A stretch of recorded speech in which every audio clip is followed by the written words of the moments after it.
What's up? What's up? What's up, y'all? What's going on? Happy and blessed Friday/Saturday. I hope you guys had a great day, and I hope you have a blessed weekend as well, guys. Tonight we got a great show, in store for you guys. Of course, it's Fuckery Friday. Fuckery Friday. We're gonna talk about one topic. Can you date a bi man or woman? Then we're gonna cover Hackman and his family update. Also, Diddy one of his alleged victims is talking to the feds allegedly.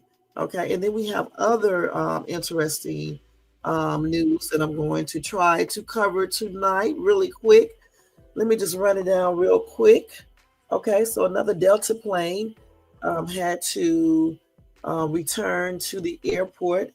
Okay, so that's tripped out again. Also,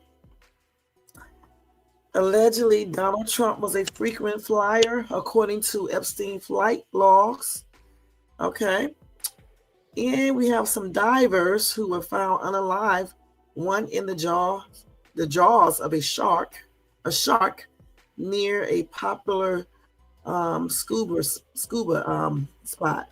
And then we're going to talk about Hackman and his wife and his dog and, everything, all of the updates that we have regarding his unalignment.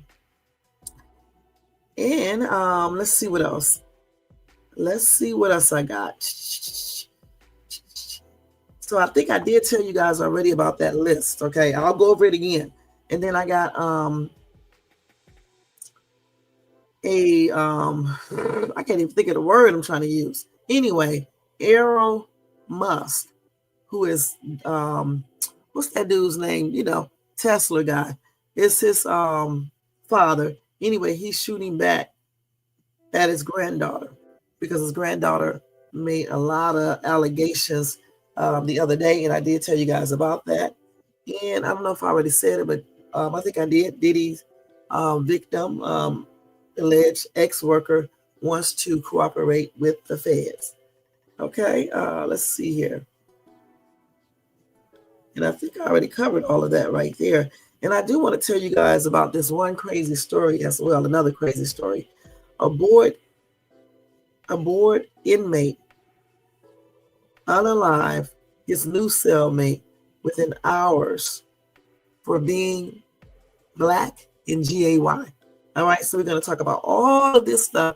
Also, a Cleveland school bus filled with students burst into flames. I think that was on Thursday morning. So we're going to try to cover all of this, guys. So go get you something to drink, relax, seat bed, or whatever. If you are at work, continue to do your job. Have a blessed night at work. And let's take time to listen to Shades Tube. Before we start this live, now let me ask you guys to thumbs up this video if you enjoyed this content.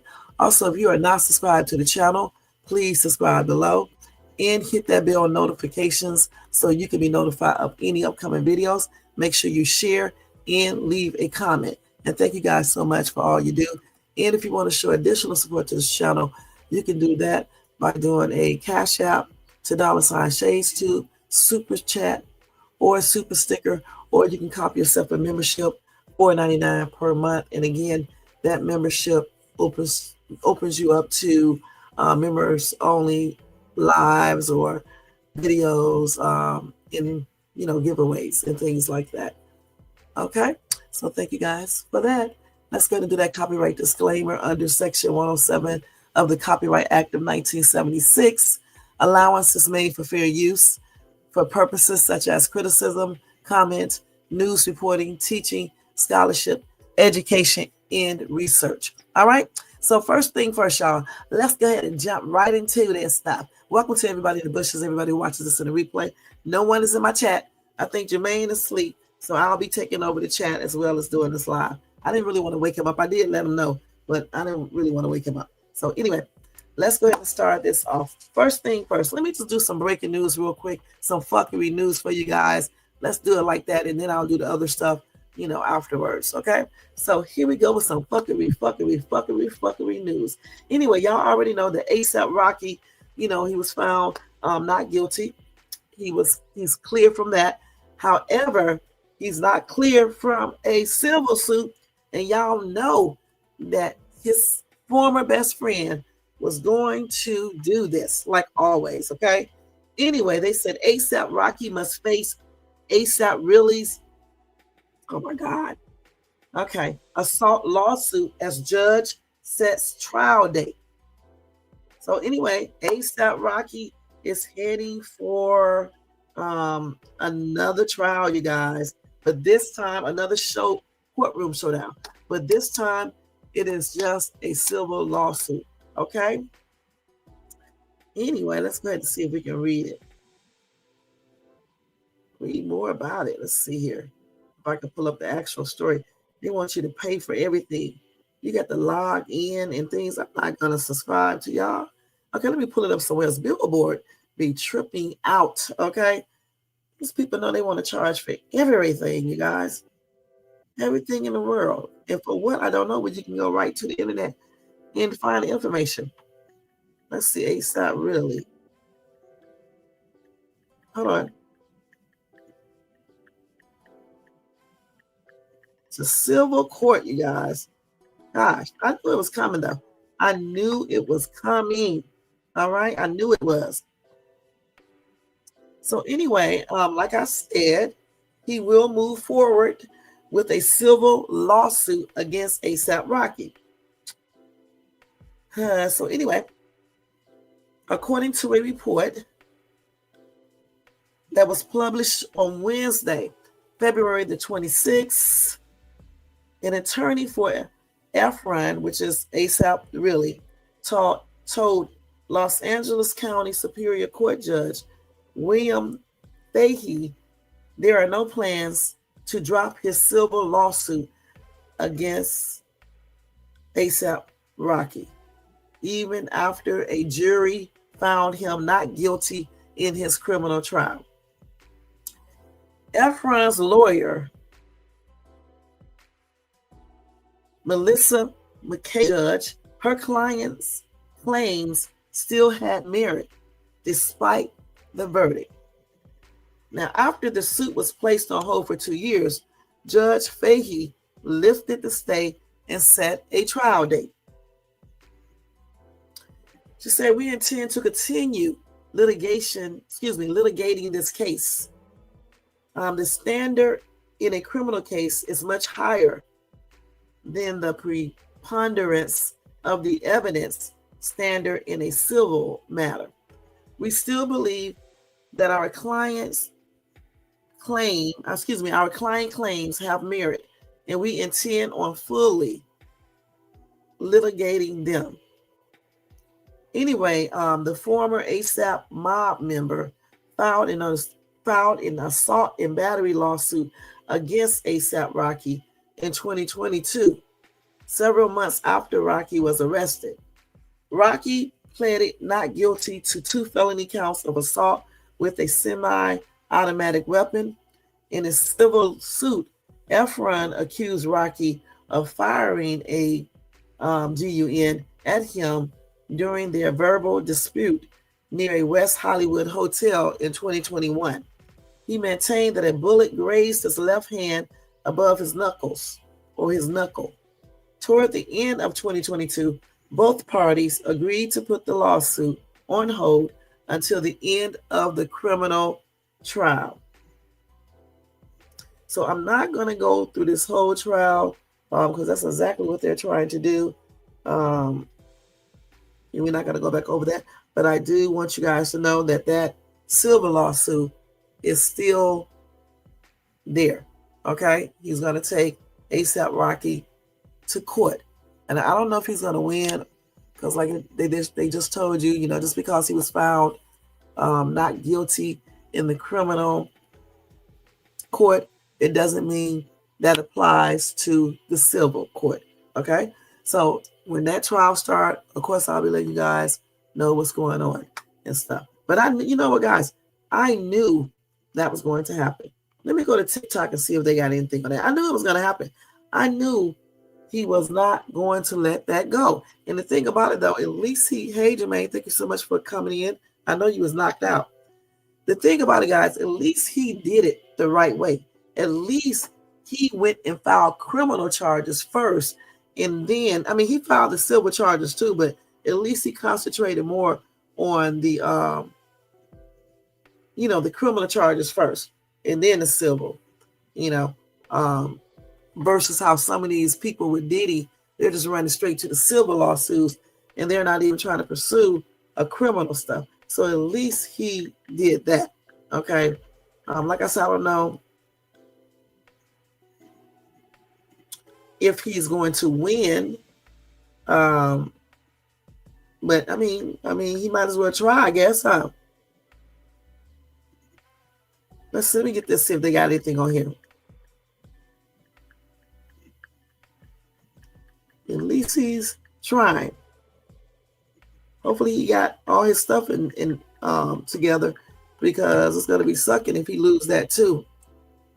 Okay, let me go ahead and show y'all this video about this and let this dude tell y'all a little bit more about it. He may have a little bit more information than me on this. Let's go let y'all hear this. Let me turn this music down low.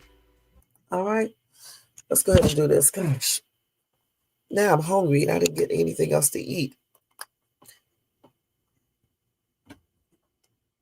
His homie, I believe they were close. I don't know what went down. The boy A$AP Rocky got caught up for the situation and basically beat the situation, right? So I guess the next step is to do the civil lawsuit thing, right?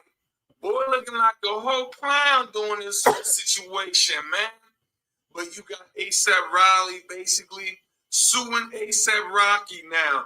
You can beat a situation in criminal court and still lose that same situation in civil court. So we'll see what happens with this whole situation.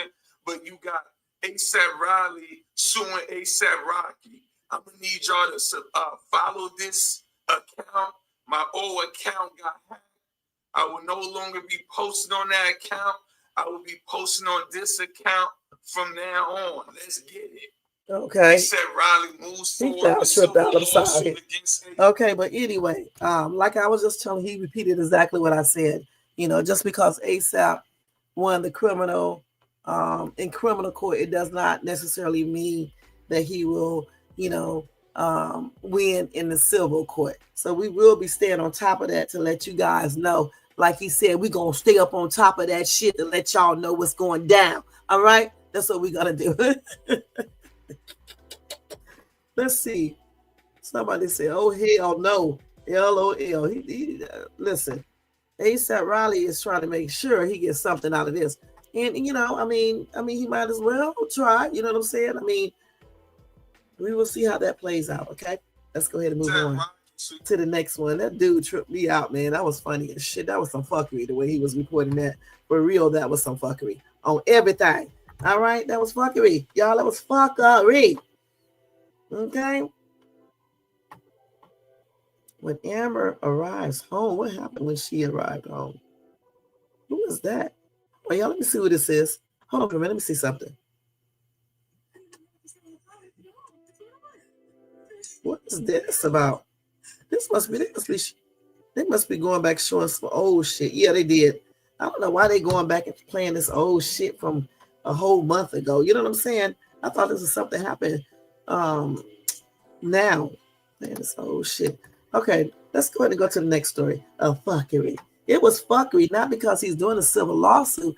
It's just the fact, that, he can do the civil lawsuit, but it's just fuckery how, you just can't let stuff go. You know what I'm saying? You just can't let stuff go. You lost the case and you still want to go out and try to get other things. But he might as well, like I said before, but I'm just saying it's still some fuckery. You know what I'm saying? Okay, so let's go ahead and do this right here, the next one. So y'all got another Delta plane mishap. I'm going to call it a mishap. It's like every single day going day. So this is definitely some fuckery right here, because what's going on with these planes? You know what I'm saying? What's going on with the maintenance? What's going on with the workers? What the hell is going on? Anyway, a Delta plane headed to Hawaii returns to SLC mid-flight due to engine trouble, you guys. Damn. Okay. So anyway, according to a statement from Delta, Flight 316 was on its way to Honolulu on February the 27th. when the flight crew followed procedures to return to Salt Lake City when an engine performance issue was observed. Okay. Hold on, let's see here. The flight had 216 people on it, 2 pilots and 7 flight attendants. The flight took off at 11:56 a.m. and returned to Salt Lake City at 1:31 p.m. An emergency had been declared with air traffic control to receive priority handling. The plane landed safely, that's good, and proceeded to the arrival gate. Now, Delta said that teams at SLC will examine the aircraft and attend to customers, including working on a continuation flight or rebooking customers on flights for their final destination. What's up, Drip? What's up? I don't know. Listen, guys, if I was on a plane, right, and it had to return back to the airport because it was having engine problems, I honestly don't know if I could continue on a plane. I just really don't. If I was close to somewhere or somewhere I could drive, I would do just like my oldest daughter did about 2 years ago when the plane had very, very, very bad turbulence, and her husband got off the plane. When they let them get off, they got off the plane and they drove the rest of the way, because she told me that turbulence was so damn bad that they actually were preparing for a crash. Okay, so that's why I don't like planes. And I just feel like if that would have been me on that plane, I just don't feel like I could have, gotten back on that plane. I just probably would have had to go back home. I'm just gonna be perfectly honest. You know what I'm saying? Because I would be scared. Anyway, they said, as nothing is more important than the safety of our customers and people, the flight crew addressed a performance issue with one of the aircraft's 2 engines and returned back to Salt Lake City.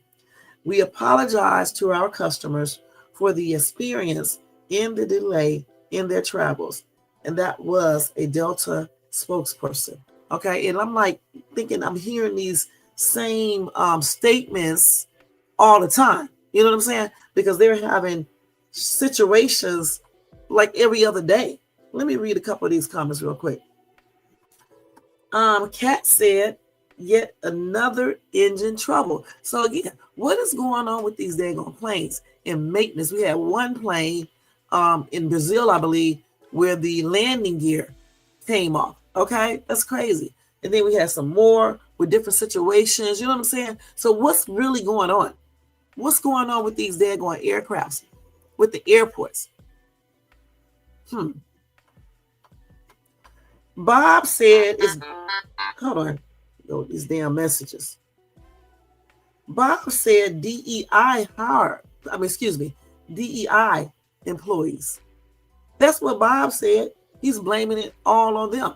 But the thing that Bob does not realize is the fact that those employees were there before, and you did not hear of all of these plane mishaps. They had them, but not like they do now. So Bob, you cannot say DEI people, because these people you're talking about, until they were let go, they were working, okay?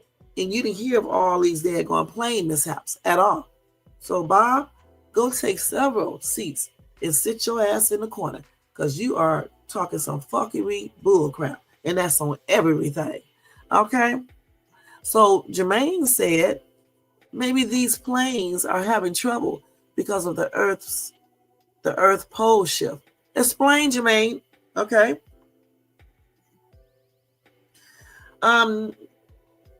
Nicola said, so every mechanical issue is going to be broadcast now.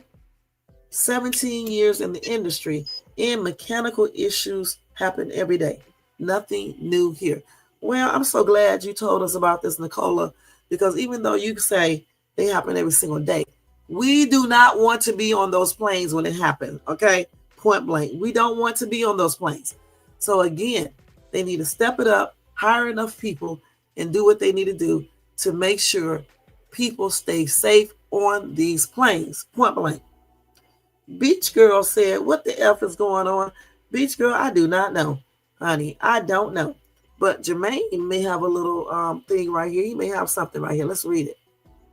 Jermaine said the Earth's magnetic poles shift over time and can even flip completely. This is because the forces that create the magnetic fields, the magnetic field, are constantly changing. So with that being said, Jermaine, you're saying that change is causing more planes to have mishaps. So he also said the last big flip was about 750,000 years ago. Okay, so you said a pole flip could disrupt radio communications and navigation system. You never know, Jermaine. You may be right. I mean, I know you study that stuff, and a lot of people don't understand what you're saying, but you may be right regarding the information you just said. I never thought about that. You know, the shifting, constantly changing, and all of that. You know, that could be a possibility. You know. Marlene said, and thank you, Jermaine. Marlene said, never fly Delta. Girl, you can't fly Delta, Frontier, American Airlines. You can't fly anything. Maybe you guys, when you take a dead on flight, how about you guys go use Spirit? Because guess what? They may be cheap, but I have not heard of any incidents with the Spirit. Okay? So you may need to go take a plane ride with Spirit. You said look it up real quick. Jermaine, you should have sent me the information, hon. Let's see. Okay, I got to get this. Hold on, let me get the story right here. Hold on. I get so much stuff. Let me see what Jermaine is talking about. Let me see, because I don't talk about that area because I'm not good in that area, but I will read what I see. Let's see. Hold on, y'all. Let's see. You said the Earth magnetic pole shift over time. Let's see something. Hold on, y'all. Let's see. Jermaine, you should have sent me this information.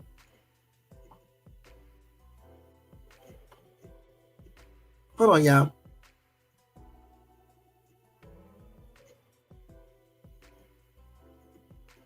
Hold on.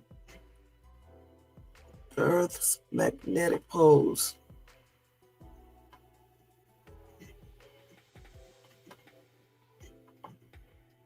So let's see what happens when it shifts.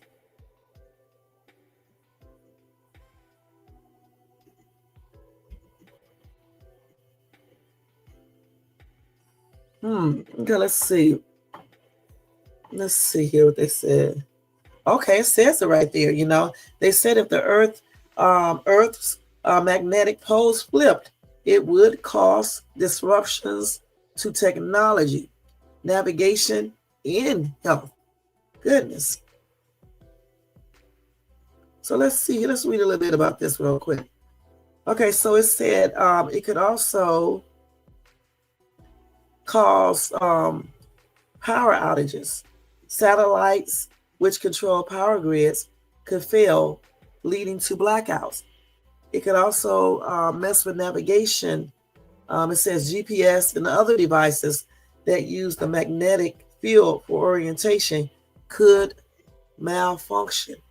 So that right there could be planes as well. It can also increase your risk of cancer. They said the Earth would be more vulnerable to cosmic rays and solar radiation, which can cause cancer. It can also make animals disoriented. Birds, whales, and other animals that use the magnetic field for navigation could become temporarily lost. Dang.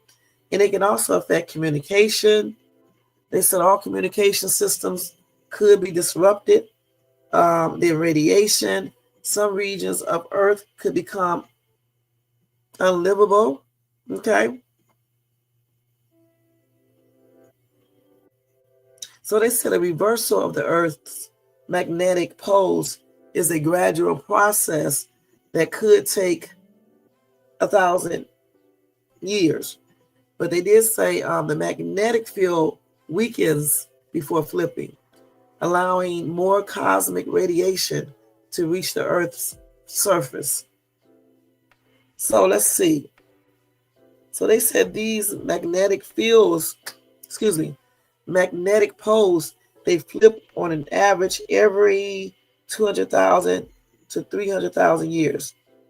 The most recent reversal was around 780,000 years ago. Okay, like Jermaine said.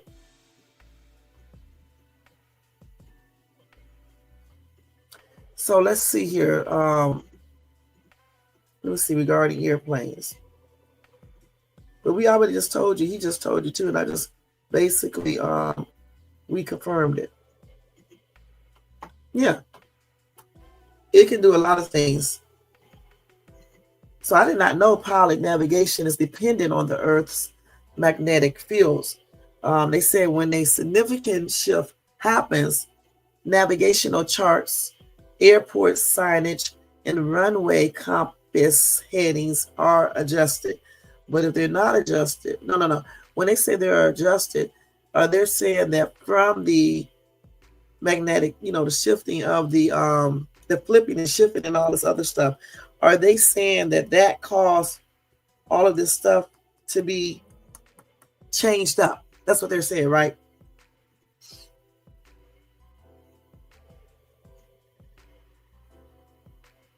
And they say even a small amount of magnetism can have an effect on planes' magnetic compass. That's crazy. Jermaine, you done taught us something over here. Okay. Thank you. You done taught us some new stuff over here. I didn't even know this.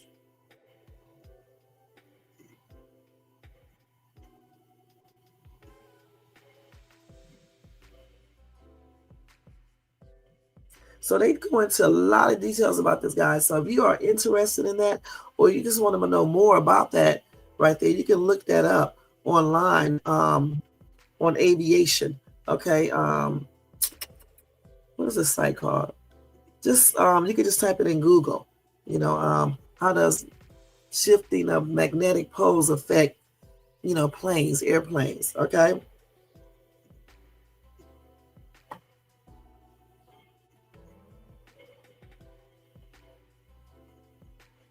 So what's the main problem of it? Let's see if they tell us. Let's see.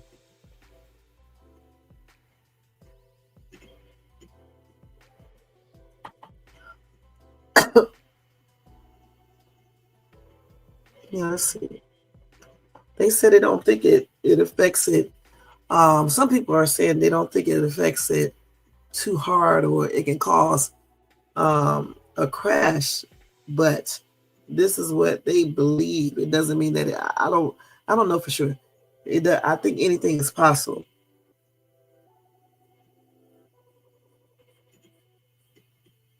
Somebody say, I don't think magnetic shifting affects the pilots directly, but it does force airports to renumber their runways because of the fact that runways derive their numbers from their magnetic headings. I did not know that. He said, other than that, I don't know of any direct effect this would have on the landing itself, as approaches rely on the ILS radio signals or direct visual contact with the runway.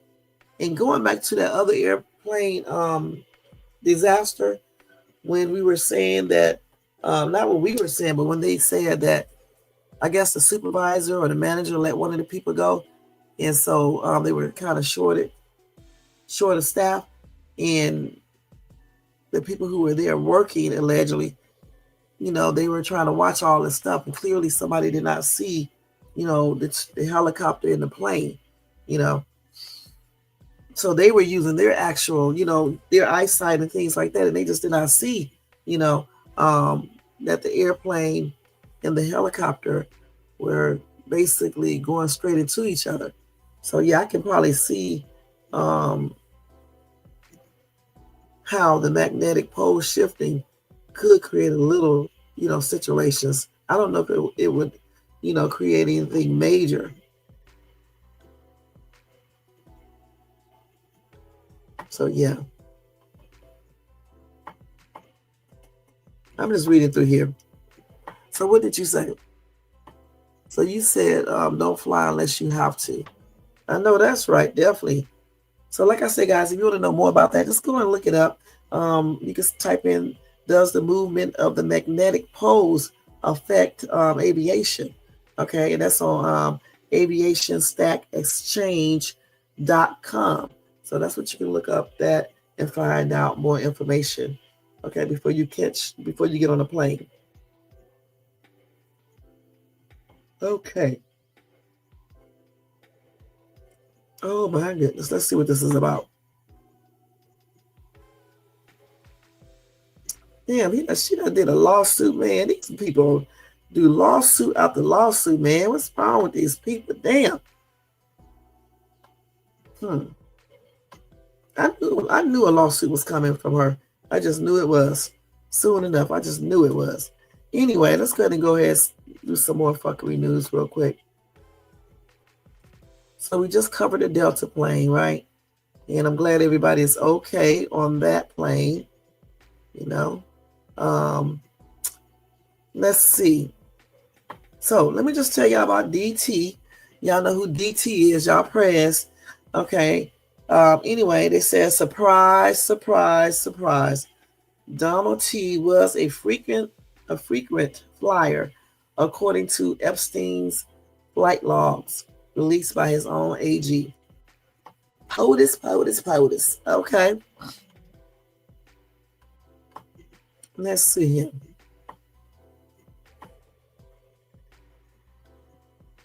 All right, let's go right to the story.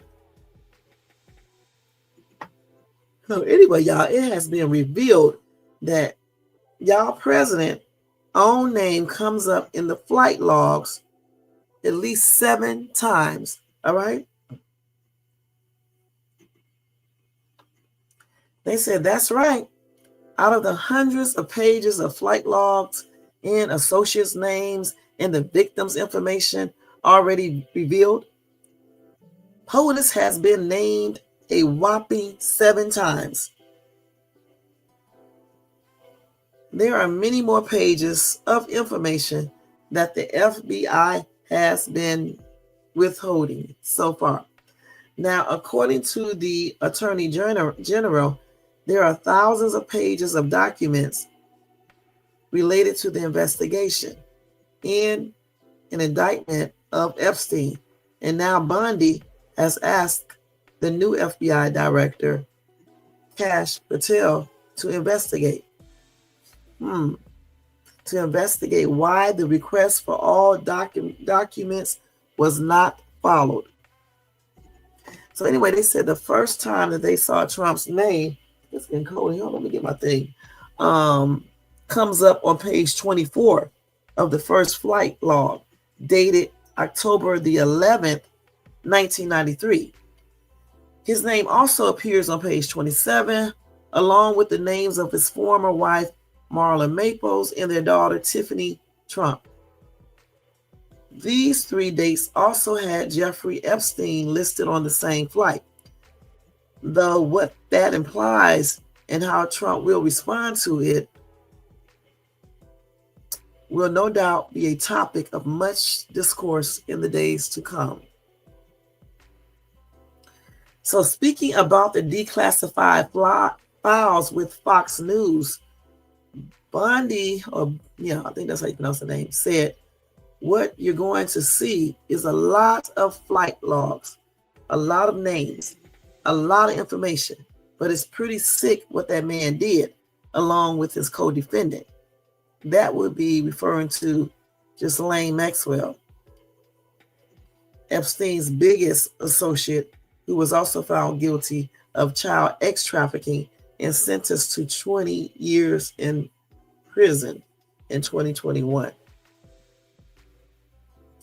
So Bondi had already claimed that the contents will make you sick, but will the administration be as forthcoming if some of that content leads to nasty, incriminating way back to Trump himself. Bondi talks about accountability, saying the first phase of files released today sheds light on Epstein's extensive network and begins to provide the public with long overdue accountability. But how far does that measure of that accountability reach when it comes to a president who feels neither bound by law nor answerable, or answerable, I can't even pronounce this, nor, being held, being questioned by anyone but himself, okay?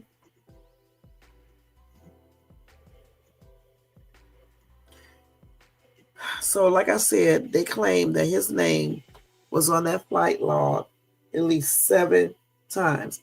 And then, if I'm not mistaken, they said that Jeffrey Epstein was also on one of those flights. Okay? So, what do you guys think about that? Man, let me get my little blanket. It's cold in here. Either let me let this window down. Hold on, y'all. Gosh. All of a sudden it gets cold in here. And I done packed up all my daggone blankets. Let me get hold on. It's cold up in here, y'all. It really is. Hold up for 1 second, y'all. I gotta get my little blanket. Gotta find one.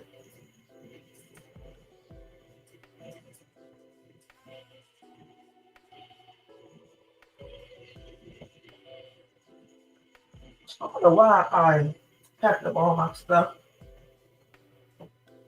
This damn blanket right here is too damn heavy.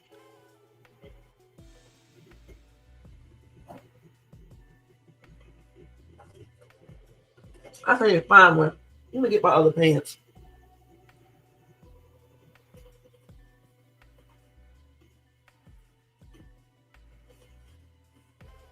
Cause it got cold in here all of a sudden.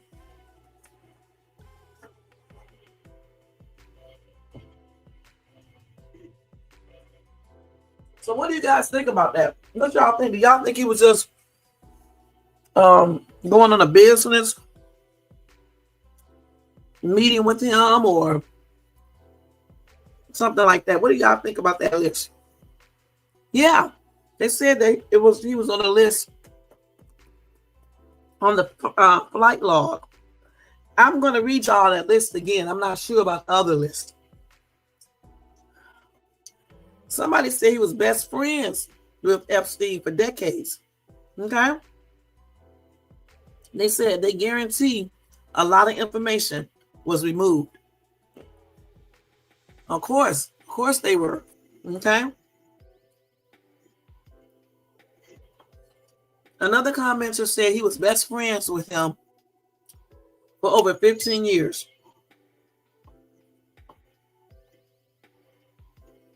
Oh, somebody said believe it was more like tag teaming teenage girls at Mar-a-Lago and Pedo Island.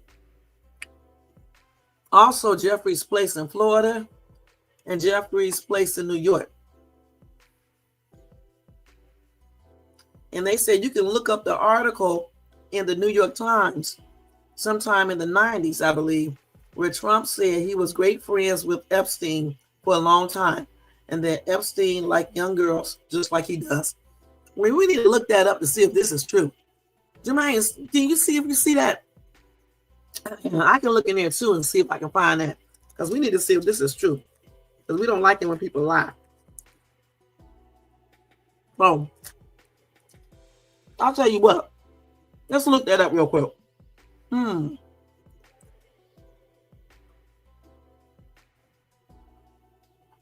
Trump said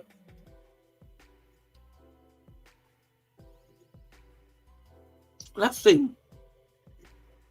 Let's put this in Google.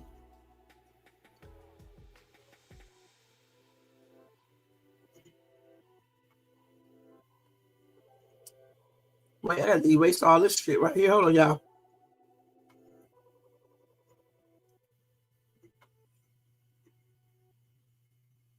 I had to erase all this right here. Hold on. Because we're going to find this store. Hopefully, let's see. Okay, so I got it. Shade Tube got it, you guys. Okay, I got it. Just like that. So anyway, here's the article. And I'm going to show you guys. This is the New York Times from 1991. Hold on. Let me give another bite of this. Because shit, I need me some energy. Okay, look. I really need me some damn food. I should have got me some food before I came on. I forgot.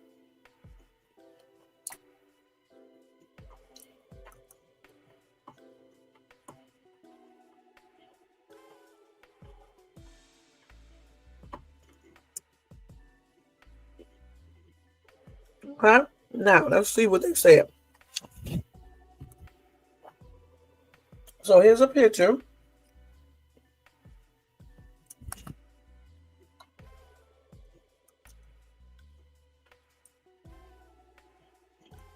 It's not a clone. Okay. Now let's see here. So they said it was supposed to be an exclusive party at Mar-a-Lago, Donald Trump's members-only club in Palm Beach, Florida. But other than the 24 or so women flown in to provide the entertainment, the only guests were Mr. Trump and Jeffrey Epstein. That was in 1992, and the event was a calendar girl competition, something that George Irony, a Florida-based businessman who ran American Dream Enterprise, had organized at Mr. Trump's request. He said, I arranged to have some contestants fly in. At the very first party, I said, who's coming tonight? I have 28 girls coming. It was him and Jeffrey. What's this man's first name? Okay, so George then said he had just partnered with Mr. Trump to host events at his casinos. He said that he was surprised. He said, Donald, this is supposed to be a party with VIPs, and you're telling me it's you and Epstein. What? So he said, in fact, that was the case. An indication of, not him, but they said, in fact, that was the case, an indication of a years-long friendship between the president and Mr. Epstein, as some say ended only after a failed business arrangement between them. They said the full nature of their eventual falling out is not clear.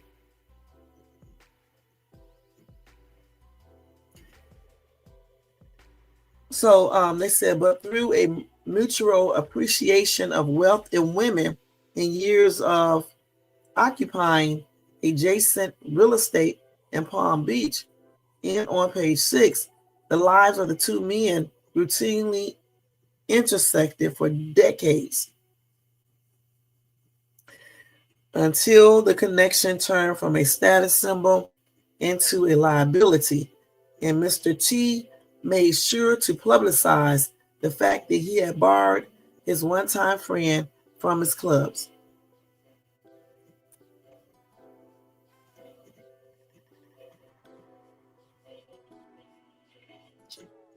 So that's crazy. What do you guys think about that? Do y'all think they were friends, or he was just there for some kind of business function? He said that they was trying to judge a beauty contest or something, right?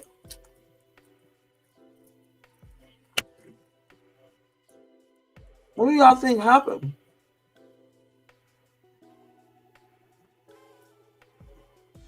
So anyway, listen.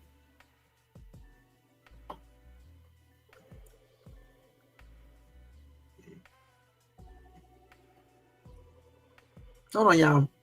Mr. Trump said, I have known Jeff for 15 years. Terrific guy. That's what Mr. Trump told New York magazine in 2002.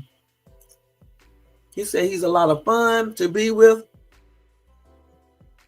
It is even said that he likes beautiful women as much as I do. And many of them are on the younger side.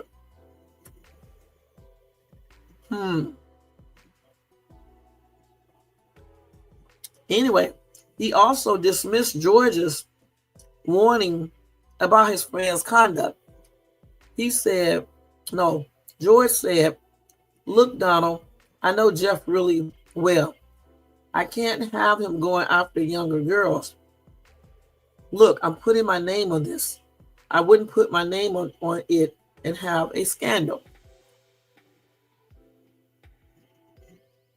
So anyway, George said he pretty much had to ban Jeff from his events. Okay? So shortly before the 2016 presidential election, George accused Mr. Trump himself of inappropriate behavior toward his girlfriend and business partner, Jill Hart, during their business dealings. Damn. So what do you guys think about that? And of course, the White House did not respond to a request for comments on this past Tuesday.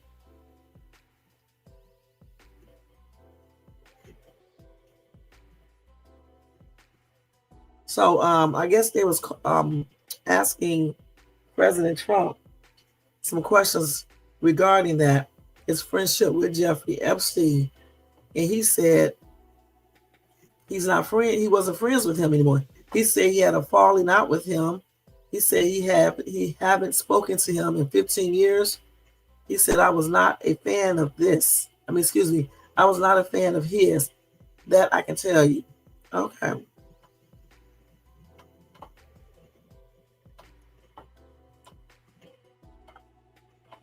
You said, I think Trump probably did the same thing every other attendee did. I do too. I do too. And now, since all this stuff is being revealed, the stuff they allow to be revealed, now he wants to act like he is innocent of all this stuff.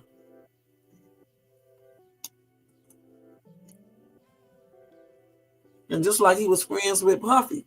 I told you guys that before, they still all be together. So I find it very hard to believe that nobody knew what was going on. What's up, Kay? Kim B? How you doing? Happy and blessed weekend to you. I don't know exactly when this article was released, but I guess he did this in 2019. No, I'm sorry. In 1992, I guess. And then again in 2000 something.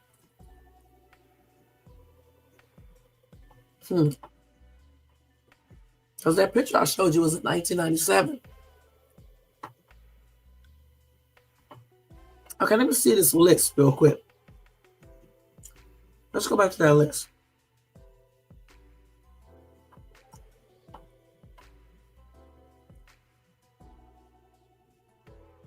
Hold y'all. I gotta go up and get it. Yep, this is crazy. Let's see here. So it says these names are here. Let's see what all these names are here. So I told you yesterday you had Michael Jackson's name on there. Alec Baldwin. Let's see who else.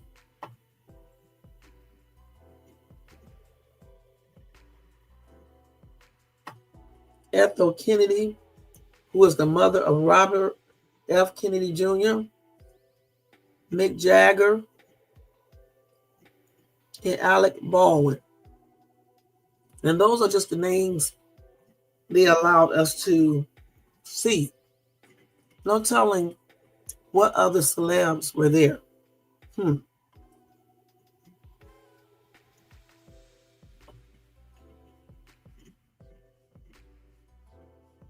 That's crazy. Okay, let's see what else we got here.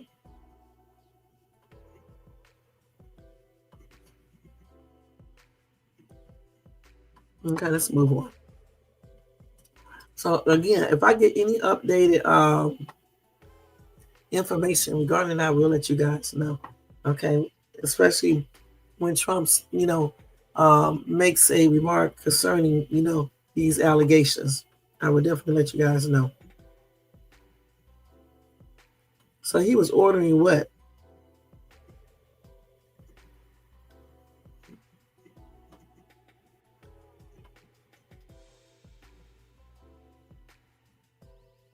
This man's a nutty fruitcake. Okay. Now let's see here. What else we got on here before we move from him? Let's see. I think I covered all the Jeffrey stuff. I had to make sure. Let me make sure, y'all. Okay, so I do have, let me tell you about what happened with that Cleveland school bus that burst into flames. I'm not going to show the picture because every time I show these damn pictures, YouTube be tripping out about stuff. But you can look at these pictures if you just go on TikTok and type in Cleveland area school bus burst into flames. Okay? With 15 kids on it. So anyway, this happened while the bus was headed to Monticello Middle School when the flames erupted. But the driver rushed the students to safety and no one was harmed. Okay, they got an actual video up here. Let me look at it real quick to see something. Man, it was burning. I don't know if I can show this picture. So, because YouTube, they have their picks. They let some people show stuff. And then if you put it up, they send you stuff. Or don't let you use monetization or ads. It's be tripping. Damn, that whole thing, I can't get the clear. I'm going to have to go on TikTok to pull this up. So anyway, it says Cleveland area school bus transporting 15 students became engulfed in flames during its morning routine this past Thursday. They said the Cleveland Heights Fire Department said no injuries were reported, giving credit to the bus driver for acting quickly and evacuating all students to safety. So that's good that he's, stepped up and did what he needed to do. But damn, I'm glad nobody got hurt or unalive because that fire looks like, a mess. Let me see if I can pull that up on TikTok real quick.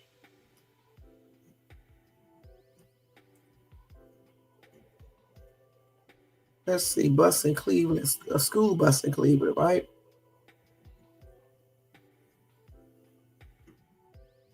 Let's see. Cleveland.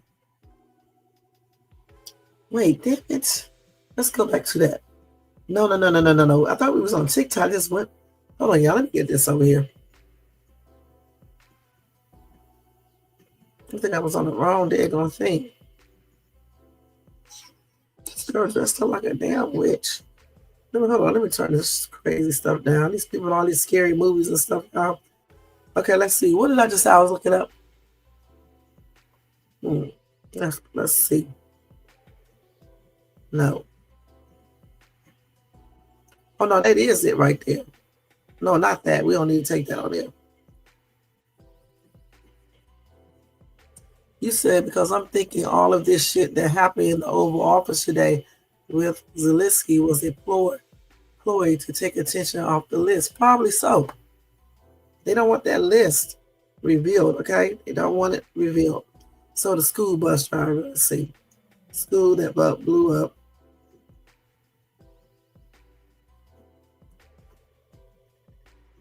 With kids on board. Let's see if I can pull up an article on this. It's not this. It's in Cleveland. Maybe I should have put Cleveland up there. Because they're giving me the ones where I live at. Let's see. Yeah, this is it right here. Let me show y'all this real quick. I knew I was going to find it, you guys. Man, we just got to be patient and look for stuff. Okay, let's look at this real quick. Let's listen to this. Oh, man, I can't be showing this fire thing, though. They be having some, let me see. I tell you what, let me just let y'all listen to it. Shit. Not see it, okay? Let me let y'all listen to it, because they wish I could, but YouTube be tripping out. I don't know what they be doing. Quickly got all 15 students safely off the I bus. probably can show you this right here. Let's see. Let me show y'all this right here, okay? That was a badass fire, man. That's the school bus, y'all. That's the school bus. Just burst into flames. And I'm glad that that bus driver jumped to action, because all of those kids could have been unalive and severely burned and everything. Let me let y'all finish hearing it. No one was hurt, but when it suddenly burst into flames, It just burst into the school flames. says the fire started behind one of the rear wheels. The driver quickly got all 15 students safely off the bus. No one was hurt, Good. but when it suddenly burst into flames, the school says the fire started behind one of the rear wheels. The driver quickly got all 15 students safely So off the bus. I wonder what could have happened. What was going on with those wheels in the back that could have possibly started this fire? I wonder what happened. So we got planes with mechanical issues and, pilot or AT, what is it, air traffic control issues or whatever the case is. We got planes having mishaps, crashing. Then we got buses, school buses with kids on it, blowing up. What is really going on, guys? What is really going on? Let's see if we got another burst into topic. flames. I mean, not topic, The school but bus drivers hold on. being Another video. Here's one right here. Hold on. I had to put my pants back on, y'all. I ain't gonna lie, because I was cold. All right, so here we go.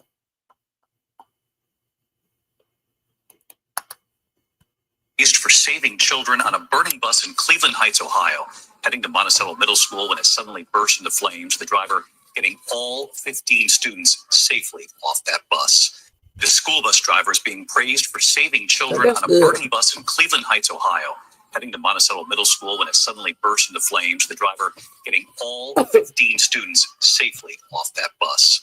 The school bus driver is being praised. You know what? He did a good job, man. He really did, because a lot of people would panic and ran off the bus and left those kids. Let me read a couple of these comments real quick. Somebody said, hold on. The driver is a hero.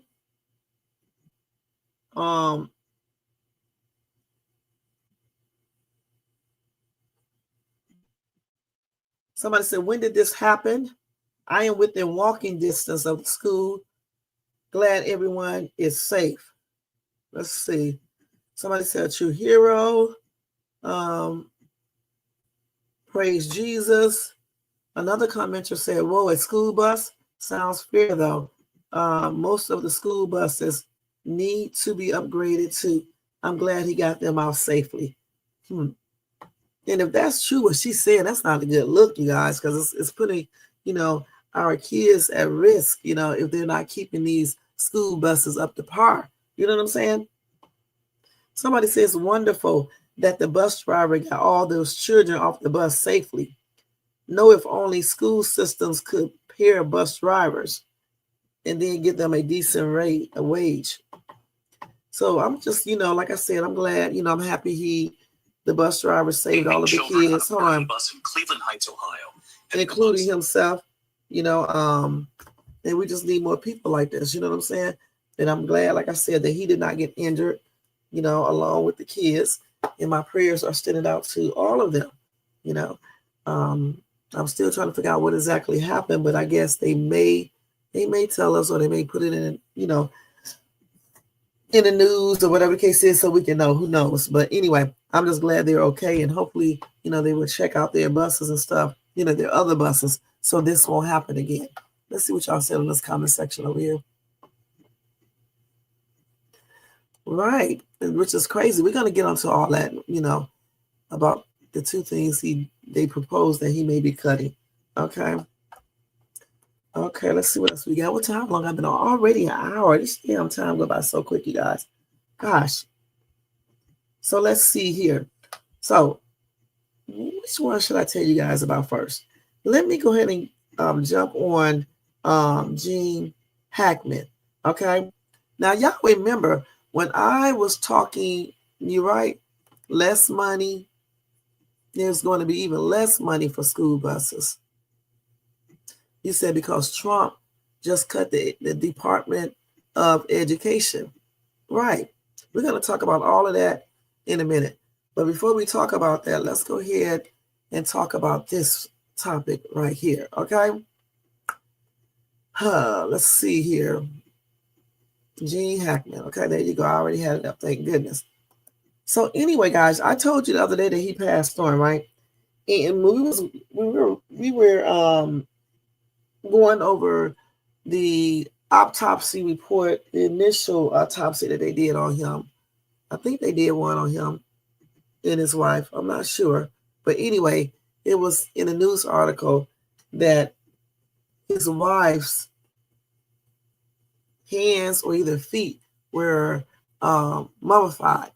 So what I did on my channel, we had to look up how long mummification takes. And when I looked it up, it said, weeks or months or whatever the case is. So then I came back and told you guys, they had to be there longer. They had to be unalive in their home for a longer amount of time. And then the dog too. Okay, so let me show y'all these videos and we will go from there. Okay, let me show you.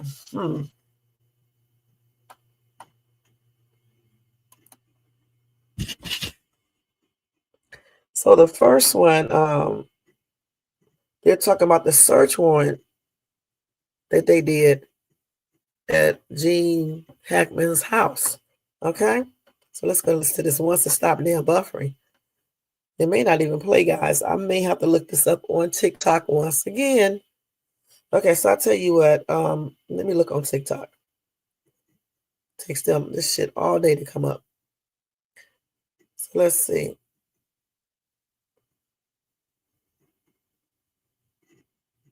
Them people, boy, they got so much stuff on Gene Hackman coming up, y'all. This is a good top-ass story. I'm going to tell you that straight up. I mean, they really are talking about this. Let me go to TikTok and see if I can pull up the information. I forgot what I was asking. The search warrant, okay? Search warrant. Turn this volume down. Hold on, y'all.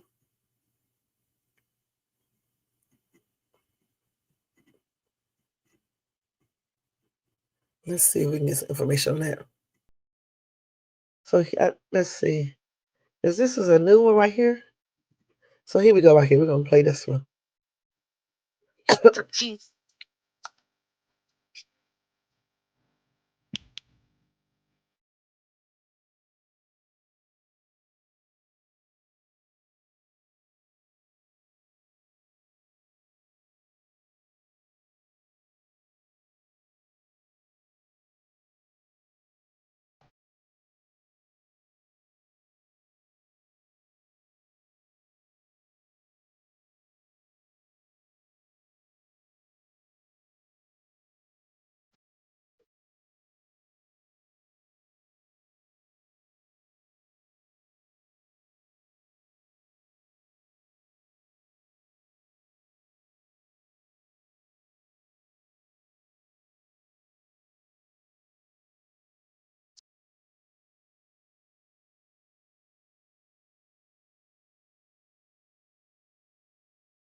Okay.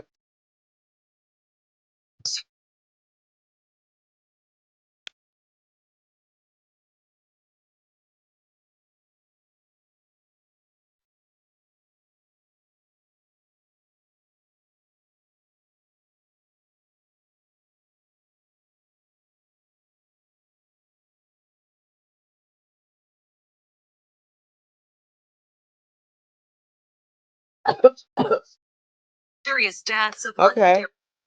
So, okay, let me go to another one. Gene Hackman and his wife.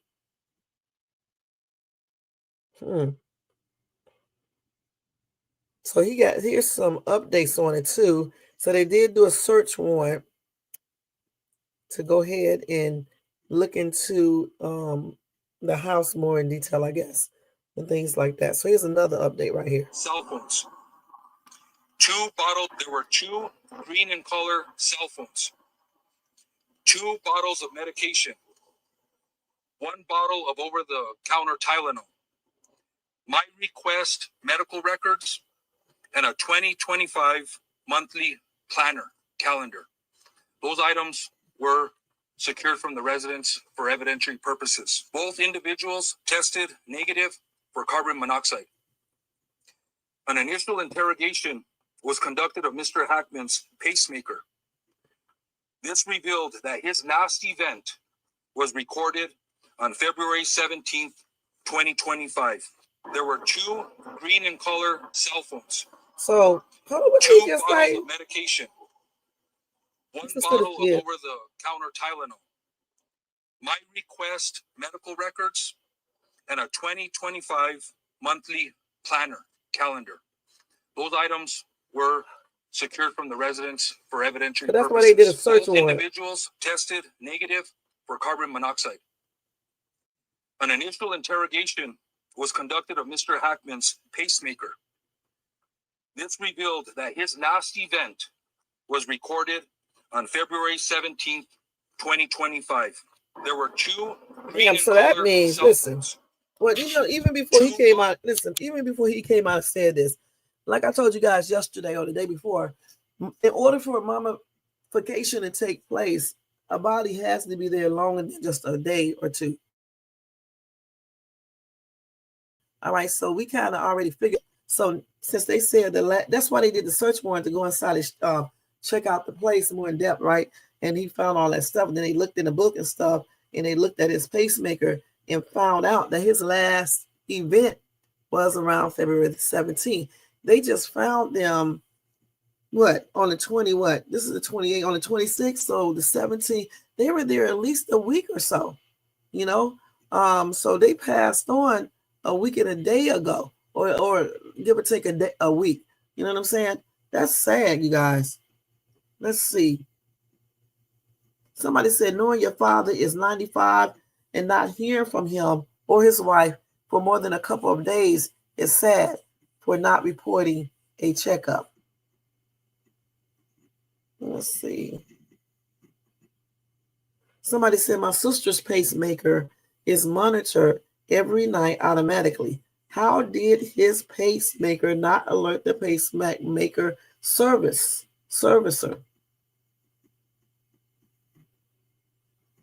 Somebody said you have to be very close to the base, even in a small home.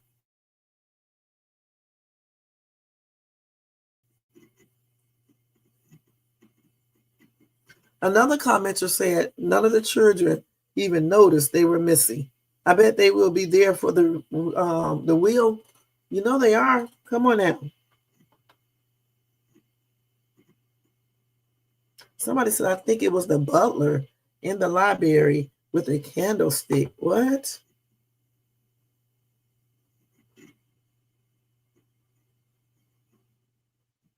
Somebody said she had a stroke and he found her, went back for the door and fell, and then had a heart attack and passed on. If the dog was in a crate, he most likely passed on of dehydration. Let's stop overthinking it.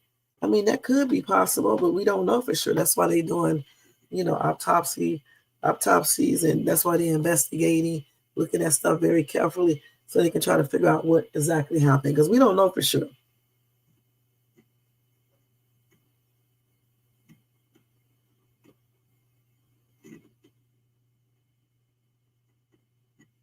Somebody said, I do not want my daughter to check on me every day. She has her life and I have mine. If I pass on, it doesn't matter if she knows immediately or not.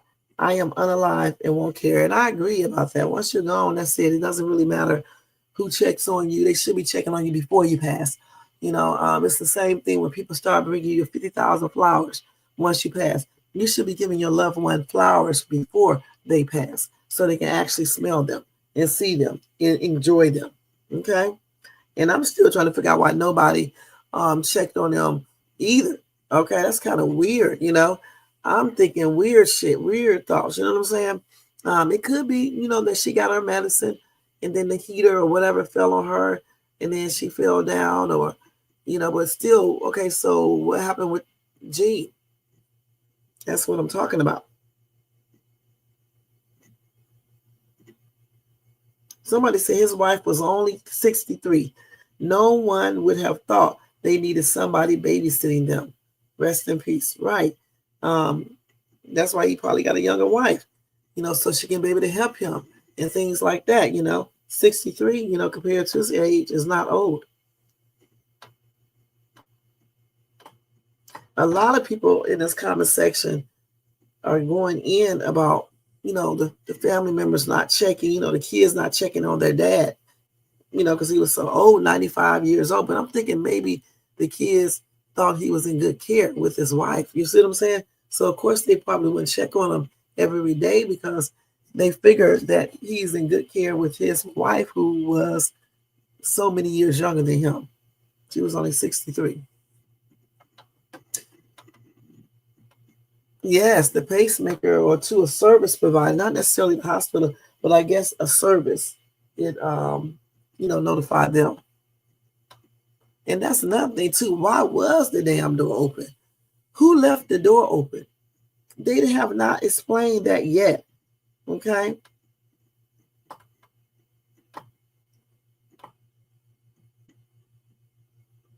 Somebody said, funny how life is. When you are alive, nobody bats an eye. But when you pass on, everyone has nice things to say. In a week or two, we will carry on like nothing happened. Rest in peace, Gene Hackman. So let's see. Somebody said this is very suspicious. Even though he said that the one bottle of carbon monoxide, hold on, could have, I can't stop this. Could, wait, let me just get off this damn thing. This dude keep on talking. He said that they could not even find any traces of carbon monoxide in the home. And then they said it could have dissipated. But the thing about it, wouldn't it still be in their systems? I don't know how long it will remain in their system since they probably was unalive for a whole week. But you would think that they would be, they may be though, they may be. Okay, so I'm not even going to say what I was going to say because they probably are. Those items were secured from the residence for evidentiary purposes. So let's see what else we got here on him.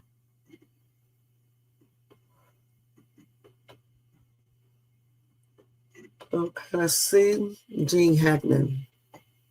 Hold on, y'all. Be patient. So we already went over the 6 items taken from his home. All right. So they said with 3 different meds as conflicting stories about front door probe. Okay, let's see why that front door was open. We need to think about, I don't know, because if it was open since the 17th, you would think that some animals would have came in, or the other dogs would have went outside, or the dog outside would have came inside. I don't know. This is weird. Anyway, let's see here. So like I said, the cops confiscated multiple medications, documents, and phones from the home, and his wife. Okay, so they confiscated that from the homes. I don't need to read the rest of this.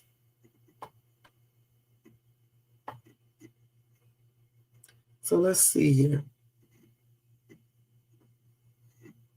You look at, oh, right there. Okay.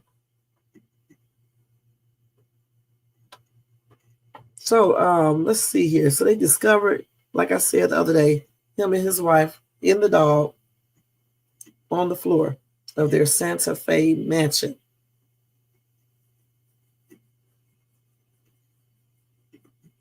So let's see. And the fire department said it didn't appear to be a gas leak in the house. Somebody said, I believe the front door, well, not somebody, but the sheriff said, I believe the front door was closed but unlocked. He said there was one door that was ajar toward the rear of the residence that two of the dogs that survived were coming in and out of. So they were coming in and out of.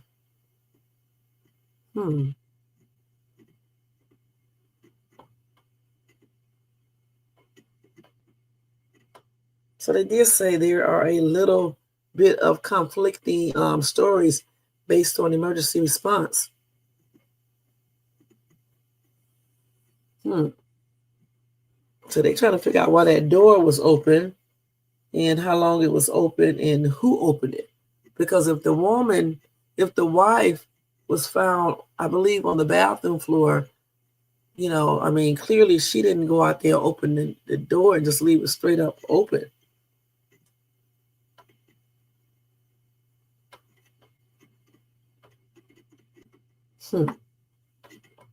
And again, just think.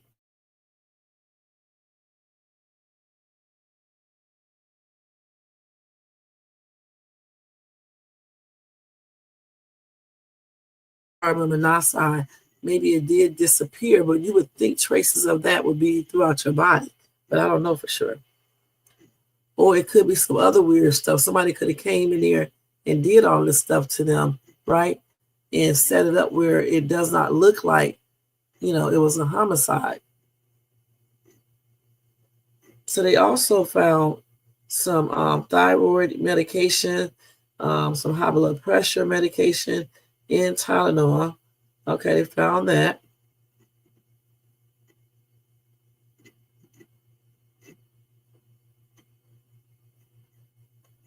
So wait a minute. So when they did question them about the pills found, they asked the sheriff, could the pills be related to their unalivings? And the sheriff said he's not ruling out anything.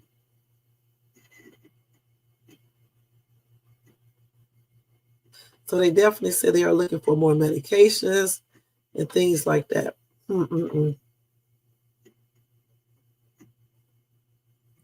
Let's see what they're saying in this comment section.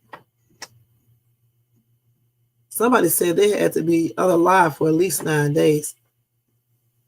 Okay. And then Robin says something about this don't sit right with me. This just sounds too weird. A dog pass. Could someone have did something to Gene that would affect his pacemaker? The pills that were found wasn't something you could take a bunch to pass on. Something just didn't feel right about this. And then somebody else looked up mummification too. And they said the same thing that I had told you guys. They say it does not happen in a week. Gene's pacemaker last activity was February the 17th. It sounded like his wife passed away before he did. Their bodies test negative for carbon monoxide poisoning. Pills scattered. They were found in 2 different areas of the home. This is one of the strangest things I have ever heard of.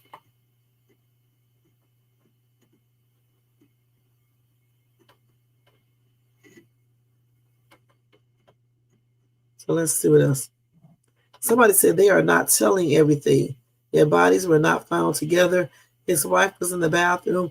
One German Shepherd was locked in the bathroom closet. And Mr. Hackman was found in the mudroom, falling over, and the back door left ajar with their other dogs left to free to go in and outdoors to find food.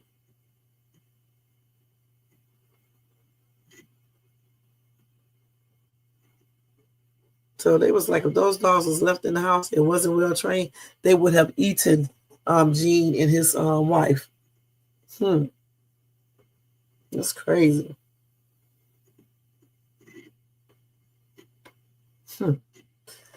Okay, let's see what else we got here on Gene Hackman. That's crazy, man.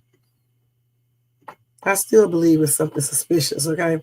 I just do not believe that they was breathing anything. I think that's it with him. Let me make sure. Yeah, I think that's it with him, but that's crazy.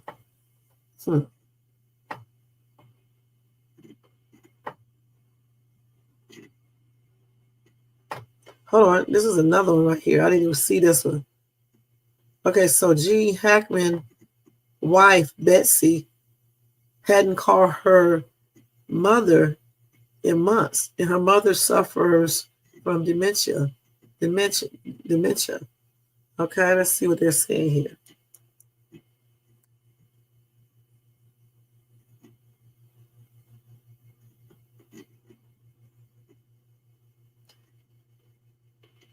They said that Betsy did not call her 91-year-old mother, Yoshi Feaster, who suffers from dementia since October. Okay, and that's according to the elder's housekeeper, Kiko.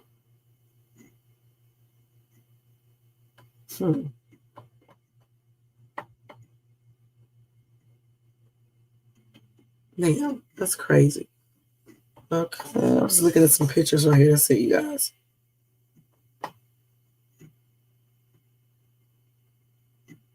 So they said the housekeeper told the outlet that Feaster, who lives in Hawaii, grew concerned when his wife stopped calling. And she used to call a lot, regular, every month. They said Betsy had not called her mother in months.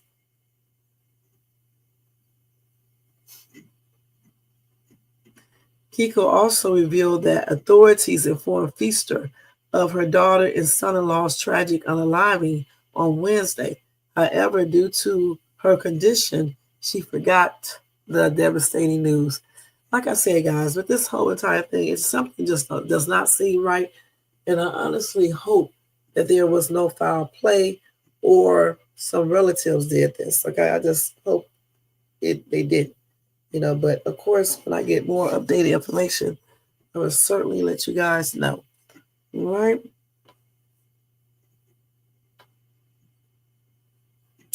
So let me go ahead and tell you guys about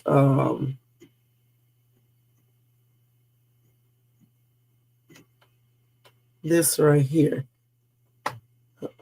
So, like I was telling you guys this a few minutes ago about this one topic. Well, no, this one article. It's about some divers out, in the ocean, I guess, and something very horrible happened. Okay, let me tell you guys. So anyway, 2 Russian divers were found unalive, one in the jaws of a shark after a strong current separated them from their group in a popular Philippine scuba spot. Goodness.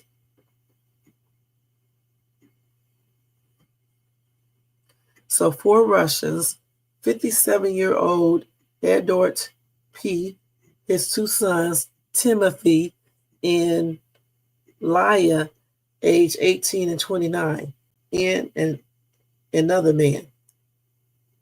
Okay, so they were driving near the Bantagas resort area on the main island of Luzon Thursday afternoon when they and their dive master were pulled apart by underwater current. So anyway, Aya was missing both arms when he was pulled from the waters in which multiple sharks were seen. That's sad. Dang. They say his remains were found floating near the shoreline with both arms missing due to an apparent shark attack. Gosh, ripped off both of his arms. Damn. That is sad. So then they had told the Associated Press the 29-year-old was being pulled by a shark when rescuers located him in the late afternoon. But it was unclear if he had been unalived by a shark or was he already unalive?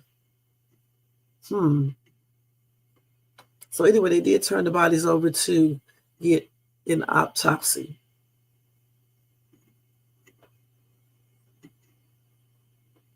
So the second victim, it was he was actually pronounced unalive at the hospital. So what it was is this dude took his 2 sons. I think he had 2 sons and another gentleman, out on the ocean to scuba dive and just to enjoy their time, okay, together.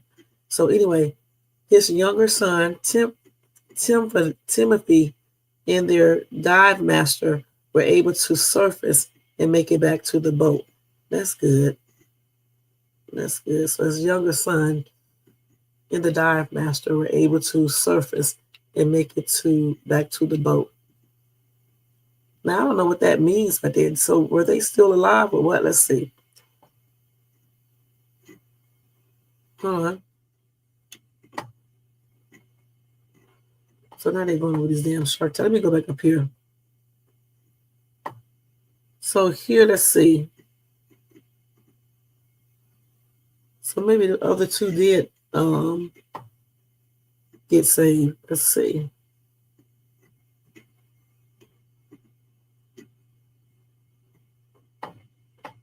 So let me read a couple of these comments. I think the 2, if I'm not mistaken, I think it was 2 that they were able to get back to the surface, I believe. I'm not sure. I think so.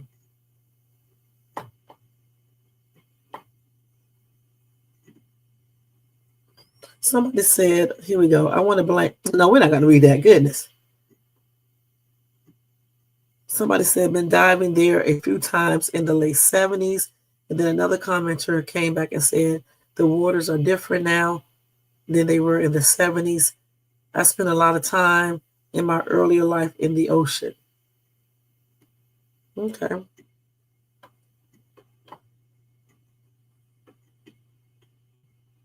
Somebody said, who goes out in the water and provokes a shark? I would think all the sharks' attacks are unprovoked, but what do I know? I don't know. People do stupid stuff to take pictures, so no telling. All right, no telling whatsoever. And let me tell y'all exactly what they were doing. Hold on, let me go back to this. Let's see if they give us more. So like I said, his 2 sons was there, and then another person, okay? So they was just diving there. When something pulled, one of them, I guess, underwater.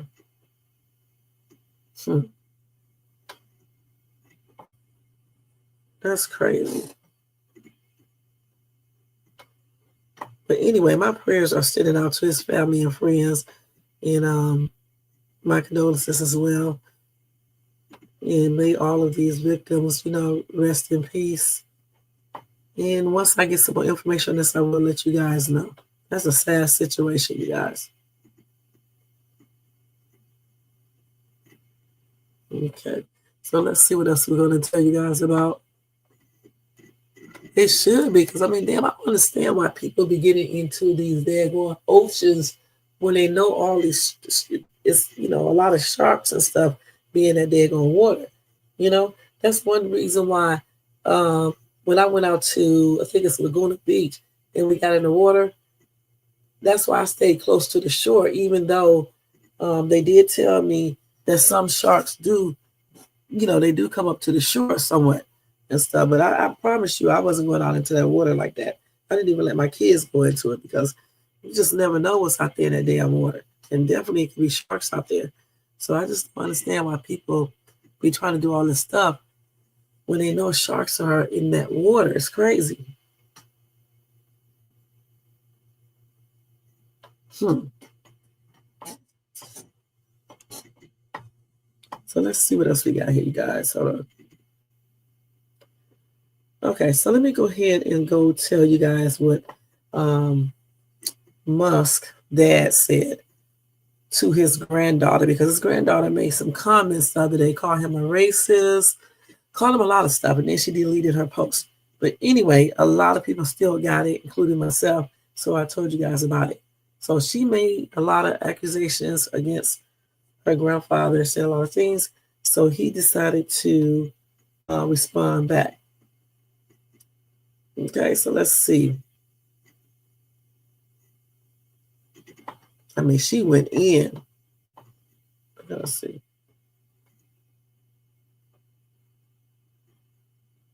So this is what Earl said.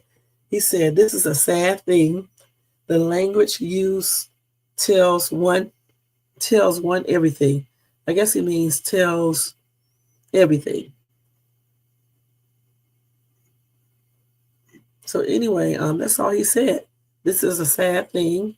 The language used tells us everything. Okay. So y'all do know that Elon's child is a transgender, and she has a strained relationship with her father.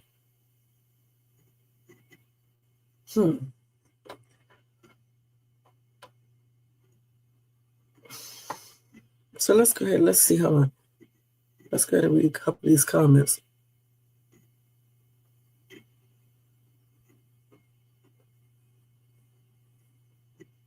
Let's see.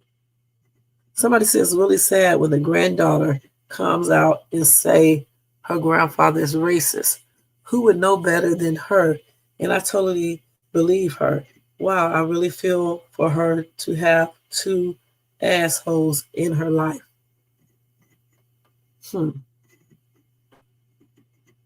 Somebody asked the question, he had kids with his own stepdaughter?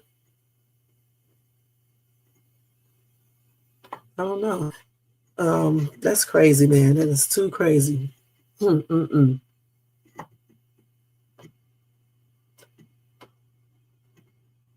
is crazy.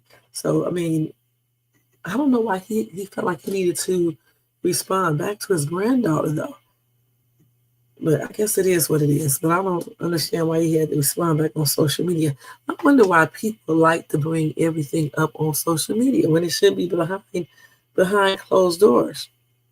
Okay? So now, let's go ahead and jump into what Diddy said. And what else? I think it's Diddy. And I'm going to tell you about, let's see what else. Diddy. Let's see. I think I got two things to tell you about Diddy. It may just be one. So let's go ahead and do Diddy first, and I'll tell you the other stuff. Because we've been on here an hour and 33 minutes, and I'm trying to fight this sleep. All right? So anyway, Diddy, according to Newsweek, an alleged Diddy ex-worker, she wants to cooperate with feds in the criminal case. And this is according to TMZ.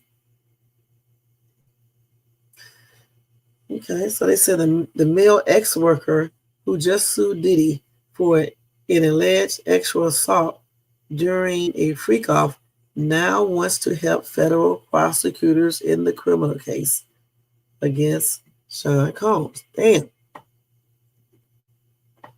Anyway, the man's attorney, Eric M. Brom, and Adrian Alicard tell TMZ, our client is willing to cooperate with federal prosecutors in connection with the Diddy criminal case.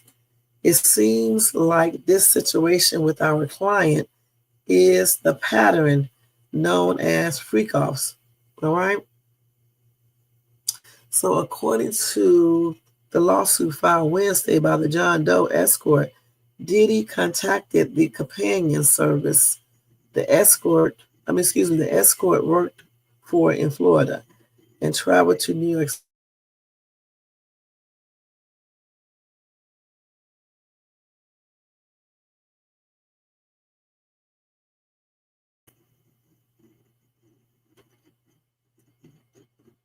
So they said during their actual encounter, the trio allegedly engaged in behavior similar to what federal prosecutors describe as a freak-off.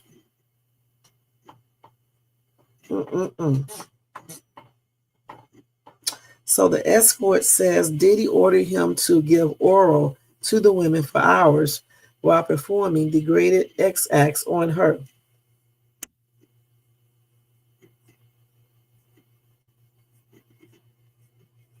They said, what's more, the escort says Diddy drugged him with a bottle of water and or baby oil rubbed on his body, causing him to lose control of himself. Okay. Okay, so the escort said he went to the bathroom, but Diddy followed him inside, and then he sodomized him with his, what's the name, okay? And then he says, Diddy said, if I can get Pac hit, what the F do you think can happen to you? I don't know if I believe that little part right there now. That sounds kind of crazy. Somebody said, worth noting, they actually said this in the article. They said, worth noting, in this criminal indictment, there is no allegation Diddy ever assaulted or sodomized a male escort or drugged one with a water bottle or baby oil. They said, we are told Diddy wanted the ex-worker to stay in the room for a long time, just like a freak-off, which the feds allege sometimes lasted for days. This is crazy. Okay, so they said, our sources also say the escort did not see Diddy record the actual activity, as is common in alleged freak-offs, although he didn't rule out that Diddy videotaped the section. And then, and like always, Diddy's legal team said, no matter how many lawsuits are filed, especially by people who refuse to put their own names behind their claims, it won't change the fact that Mr. Combs has never actually assaulted or ex-trafficked anyone, man or woman, adult or minor. We live in a world where anyone can file a lawsuit for any reason. Fortunately, a fair and impartial judicial process exists to find the truth, and Mr. Combs is confident he will prevail in court. So let's see here. Do we believe this? This is the same dude who I went over all his allegations a couple of weeks ago. All right. I don't know. I don't know if he's telling the truth. I don't know for sure. For me, it's kind of easier to tell with women. I don't know. It sounds believable, some of the stuff he says. I don't know for sure, though. I hope it's not true, though, but it sounds like, it could be true. And then he's going to cooperate with the feds. So, I know he's not going to lie to the feds. I wonder what type of proof do he have? Because clearly, if he's cooperating with the feds must have believed that something went down. It went down, right? And they started questioning him. You know what, Jermaine? I remember when you were talking about that, when you said that, because I kept on asking the question, why we haven't seen any of the people that were at these freak-offs in custody. And you said they probably flipped some of the people. You know what I'm saying? They probably are testifying against him. Okay. I don't know if this is the first one, because you remember when I said that usually when they do that, even though they may want to try to keep it a secret, somebody always tell. You know what I'm saying? Somebody gets the information, like TMZ, So I wonder how many people actually flipped or are just basically, cooperating with the feds. And if they do have, let's say if this dude right here have proof,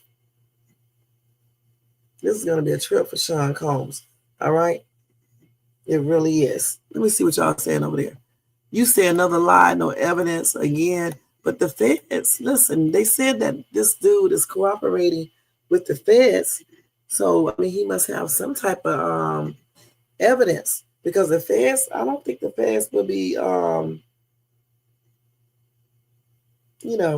talking to a person if they thought that that person was lying. Yeah, probably so. Probably more than just him. Let me read these comments right here. But I don't think, honestly, I know people will lie to the feds, but for the most part, I just don't see many people lying to the feds. They don't want to go to prison. You know what I'm saying? And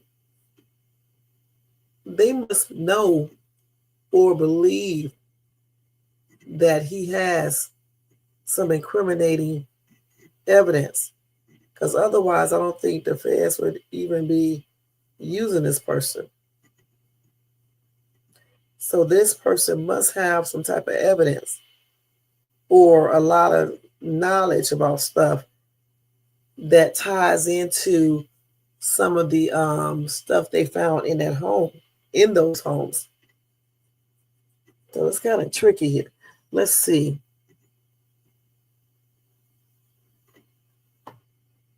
And that's crazy too. Somebody pointed this out. I mean, when I was reading, I pointed it out too, where they said the escort did not see Diddy record the extra activities, although he didn't rule out that Diddy videotaped the sessions. Okay, so this is crazy. He did not see Diddy record anything, but then he said he would not rule out that Diddy videotaped the sessions. That's crazy.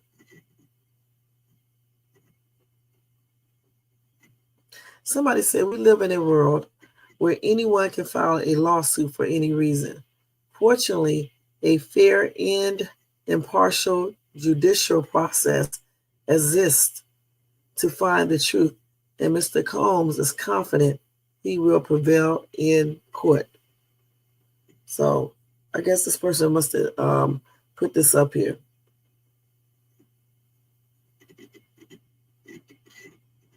Oh, let's see what they got on here.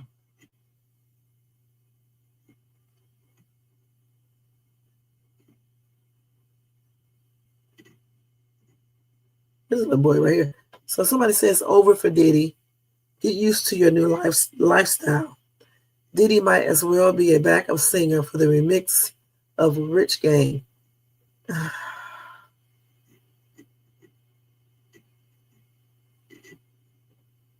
Somebody said by the time the government gets done with Diddy, he won't have any money.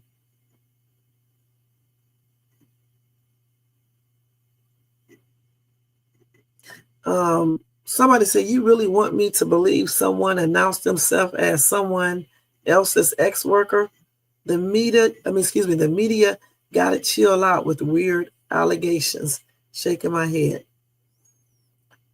Like I said, I don't know if this dude is telling the truth or not, but I still say he must have showed the feds some type of information, because the feds are not going to use this dude if they believe he's lying or if he did not have any daggone proof. So he must have something. We know that Little Rod claims he has proof, so I wonder, did the feds talk to him? He said the feds are also corrupt. Yeah, a lot of people are. And of course, some of them are too.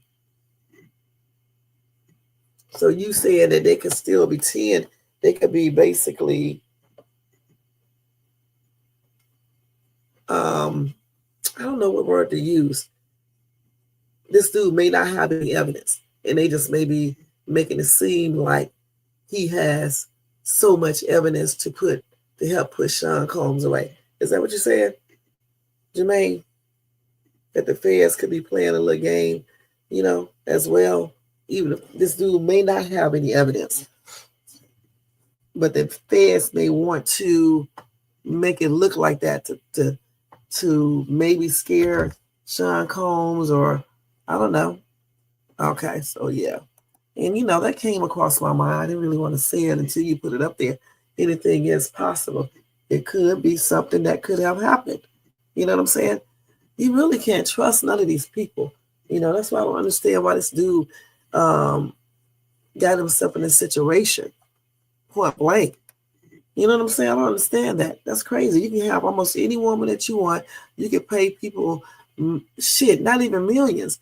You can pay people a good 300,000, and a lot of people for 300,000 would do a lot of different things for that spare change, and that's on everything. You know what I'm saying? They really will. So why? I mean, you could even go as far as making them act like, you are intimidated by them or whatever the case is. You know what I'm saying? I mean, why would you go out and do all this weird shit and risk? First of all, you shouldn't be hurting people. You know what I'm saying? Then secondly, you don't want your kids to find out. You don't want to be entangled into all of this type of stuff. So like I said, I don't know what this dude has, if he has anything, but clearly, this person, this ex-worker wants to cooperate with the feds in the criminal case, allegedly. If this is true, this is going to be a hot ass trip in a couple of months. What is it, 2 months before they have that trial? I mean, when they get that trial started, it's going to be a trip. It's going to be something else.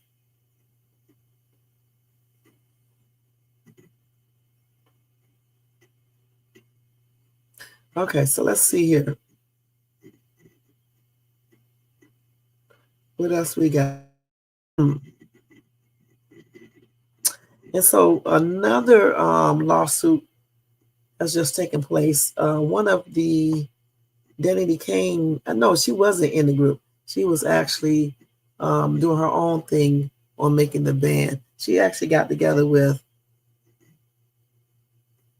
the two dudes, I believe, or at least one of the dudes. Okay, she was a singer. He was rapping. That's what I do remember. Anyway, Sarah Rivers. At least she showed herself. At least we know who she is. She's not hiding behind, fakeness and shit like that. Well, she just did a lawsuit for $60 million. Okay. But I remember that other dude, I can't remember which one it was, who said that Sarah allegedly was happy to link up with Sean Combs. Okay, that's what he said. I don't know how true this is. But anyway, she has filed a $60 million lawsuit against Sean Combs. It was filed on the 28th of February. She accuses Combs of sexual harassment, exploitation, and career sabotage, stemming from her time on the MTV reality series. So damn. So there's another lawsuit, and I figure she will be filing one eventually, like all people and stuff.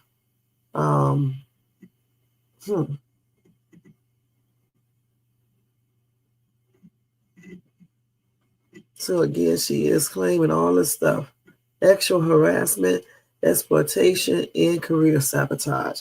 And she's asking for $60 million.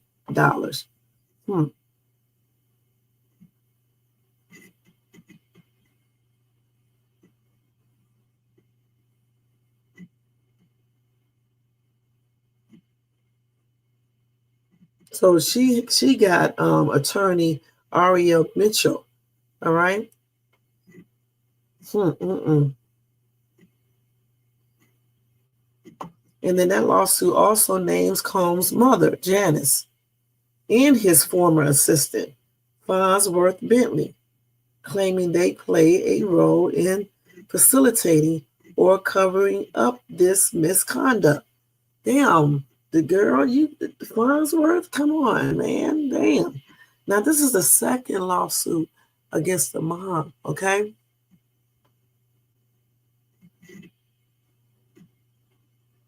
She argues that these parties were, I guess, what?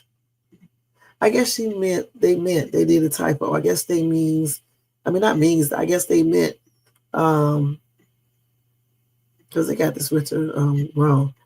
Rivers argues that these parties were, I don't know what they mean here. Probably we're wild.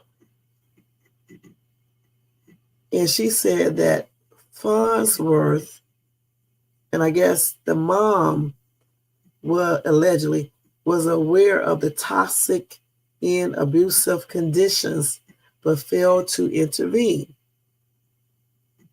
All they was more concerned about, in her opinion, is the success of their reality show over the well-being of its contestants.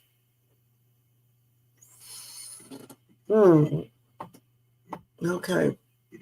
So anyway, Diddy's legal team has strongly denied the allegations, dismissing them as false claims and suggesting that Riviere is taking advantage of the upcoming DEAD line for New York's Gender Motivated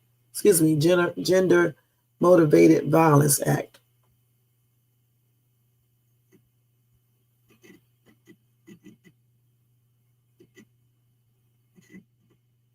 Okay, let's see. So that is another lawsuit for them, guys. What do you guys think about that? That's crazy.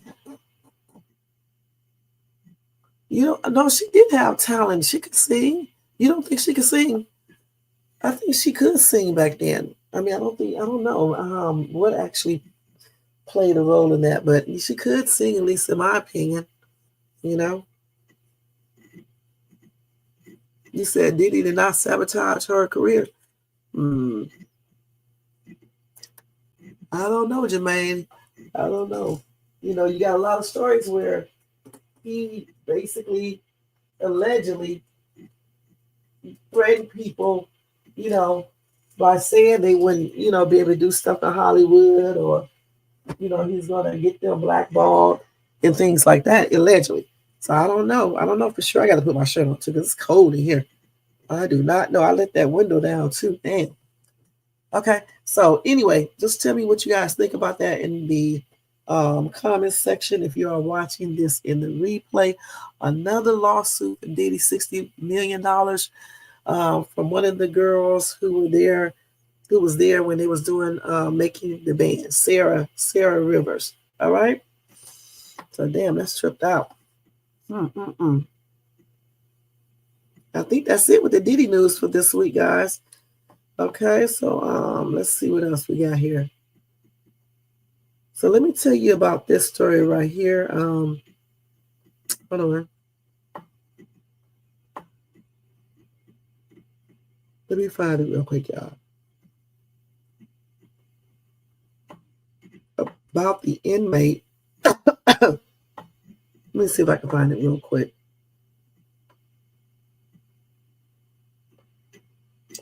Okay, so here it is right here. So hold on, let me take this out. You said not Diddy, huh? You said Diddy is not. You don't know that. I mean, I'm not saying that he's guilty. I'm not saying he's innocent because I don't know for sure. Some of the things I do think he did not do, but some things I don't know for sure.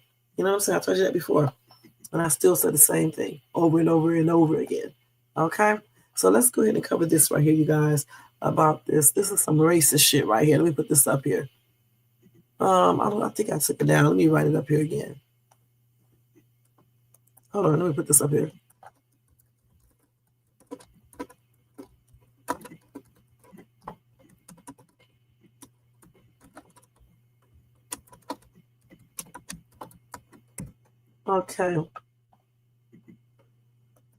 Okay, so they said that hold on, let me find it. So they said on January the 2024, Micah Lorino, 19, was sentenced to 1 year in prison in connection to being a party to a substantial battery charge, according to a civil complaint. Then on April the 12th, Micah was transferred from Dodge Correctional Institution to the Green Bay Correctional Institution. In the weeks leading up to August 27th, around the date Micah was found unalive, he was placed in temporary lockup, the lawsuit says. On August the 20th, he wrote a letter to his mother saying, "I am praying so hard that they move me to the MU, which is the loony bin, LOL. But that's where all the guys ineligible go that are too vulnerable and overly unsafe in general populations." He went on to say, "I guess it's 100% better than GP as far as safety, and they have washing machines and day rooms to be out and chill in." However, after being removed from temporary lockup, Micah was placed in a cell with Jackson Baldwin, who was convicted of attempting first-degree homicide at 18 years old. Jackson was 16 years old when he repeatedly stabbed and strangled his mother, according to the lawsuit. He received a 20-year prison sentence. So within hours of being placed in a cell with this crazy ass man, Micah was suffocated and then hanged. That's sad. He was found hanging from his bunk with his hands and feet tied. Anyway, Vogel told a deputy that he didn't like Micah and he unalived him because he was bored. And Micah checked all the boxes, including being black and GAY, the lawsuit said. This dude said he always thinks about unaliving people and strangling someone. He said it created ecstasy.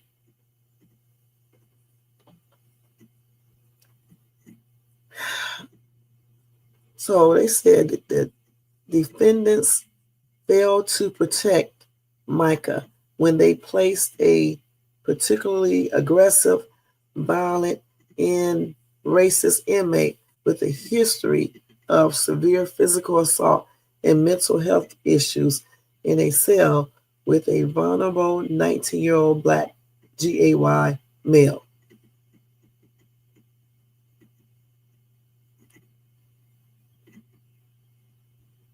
So the lawsuit is asking for an undetermined amount in damages.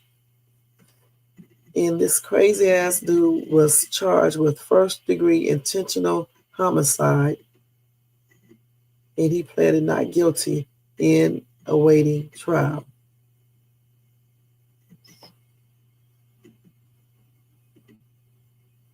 That is crazy.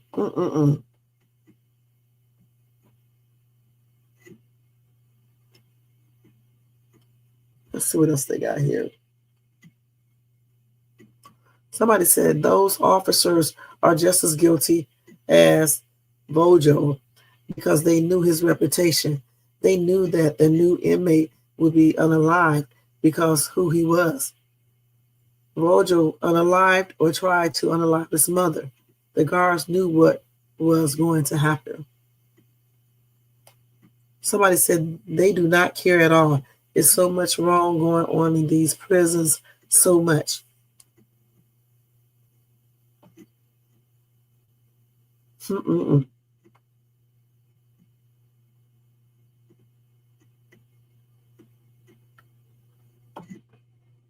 Somebody said, my brother is a correctional officer, and first and foremost, you do not put a non-violent with violent inmates. I promise you guys, this after his parents get paid, Wisconsin DOC will never do that again. Yeah, that's sad, you know. May that dude continue to rest in peace. My prayers and condolences are expressed out to his family and friends. But yeah, that's sad how they did him. I don't understand why they put this dude in the same cell with this crazy ass inmate in the first place. I just do not understand that. You know, they just put him in there like he was just a sitting duck. When this dude started flipping off, started thinking about he's sharing a cell with this black boy or whatever the case is, it was just a matter of time for him to do what he did. And in that prison needs to be held responsible. The people who were there, when all this happened, and the people who placed them in the cell with him. Period. Of course, it was intentional. The dude did it because he said he was bored and he didn't like the fact that this dude was black in GAY. Okay.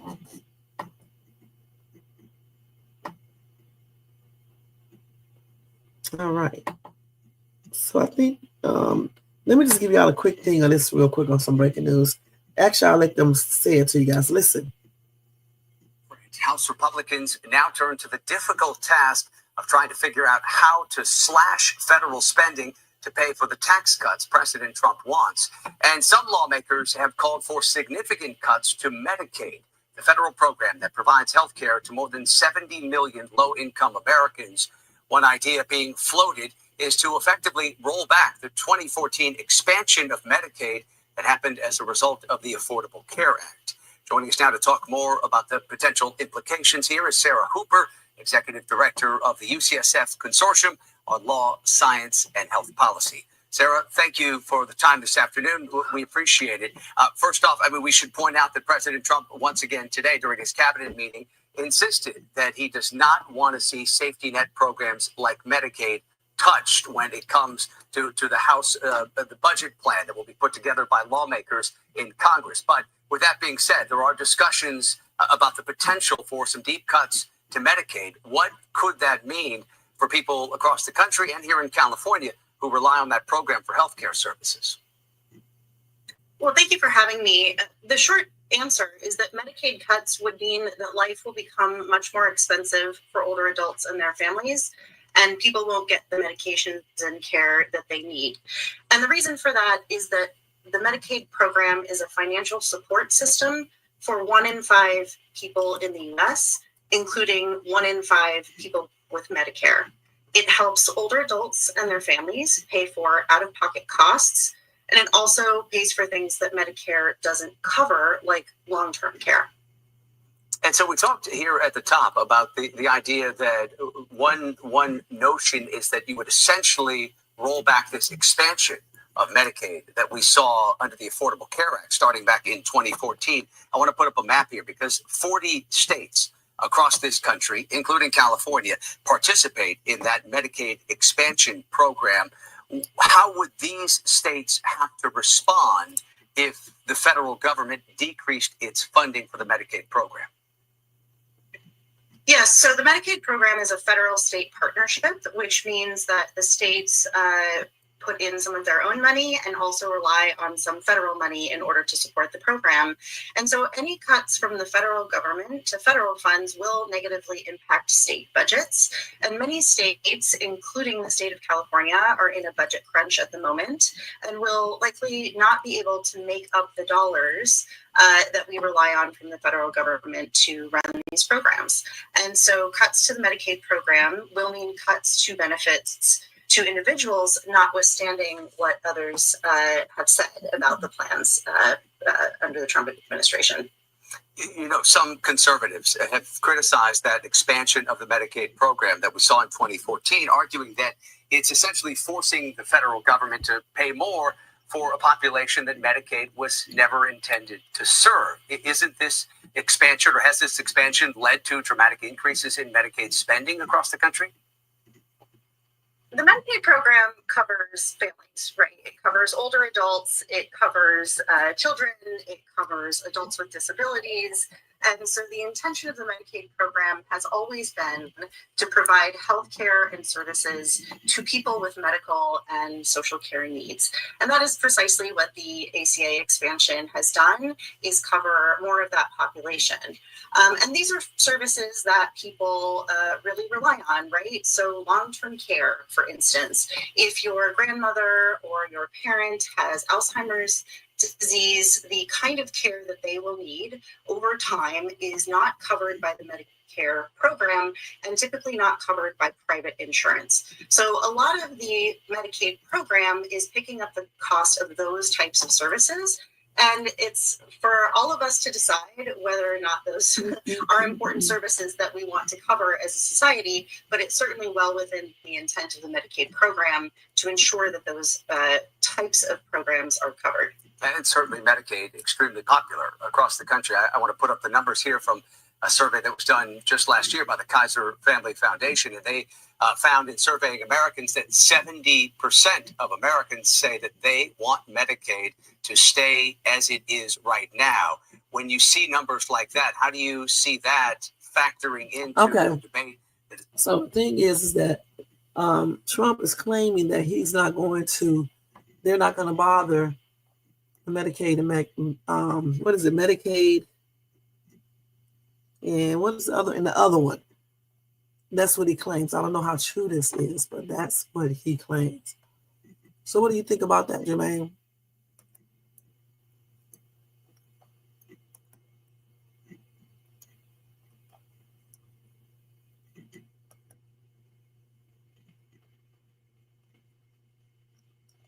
What do you think about that, Jermaine? Do you think that he will eventually end up cutting something regarding those two programs? That's crazy. But he just claimed that he don't want them to touch Medicaid or Medicare. Let's see what some of these people say. Okay, now I'm going to pull up these comments over here. Somebody said, I'm going to say this for the 50th time. 2 days ago, Trump told reporters, read my lips. No touching Social Security, Medicaid, or Medicare. Just get rid of the fraud.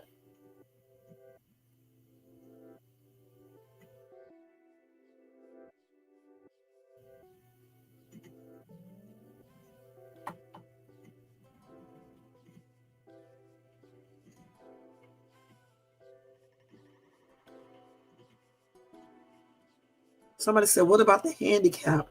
What about the people that can't work because I am in the injury or health reason? What about the handicapped people who do not work? Like I said before, you got to be very cautious who you put in office, okay? You have to be cautious of the things they tell you, when they're trying to get into office. So we will see how this is going to play out for sure. What's what you said? You said all while giving his rich buddies $4 trillion tax cut. You say he lied. He lied. He always lied. We already figured that he probably is stretching the truth. All right. So, again,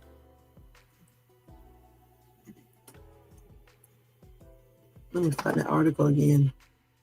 I think I went back to the part.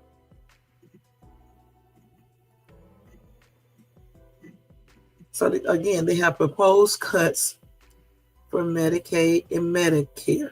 Okay? So hopefully it doesn't go anywhere. We will see. So let me go over this last topic of discussion. I think I covered everything I wanted to tell you guys. Not every single thing, because I would be in here too late, but I did cover the most main things.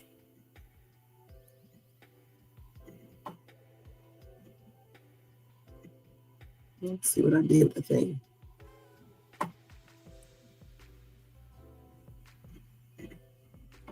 Trying to find it. Okay. Anyway, let me look down here. I think I'm too far up. Okay, here it is right here. So I asked the question in my title up there. I said, can you date a bi, woman, or man? So we're going to spend like maybe 20 minutes on this because I've been on here 2 hours and 11 minutes. So by 2:30, 2 hours and 30 minutes, this live will be over, okay? So let me put this up here real quick. This is just a topic of discussion real quick. I'm going to talk about this briefly. I mean, this subject right here can go on and on and on. I talked about something similar, I think 2 years ago. So I just figured I was thinking about this today. I was thinking about one of my friends who tried to run some game on me like that, telling me lies.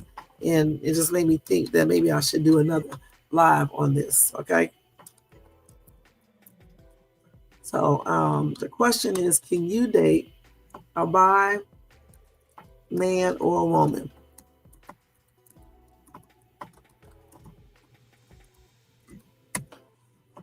Okay, let's put this up here. And let's go back to comments, okay? So anyway, according to this study, it was done online, a little survey actually.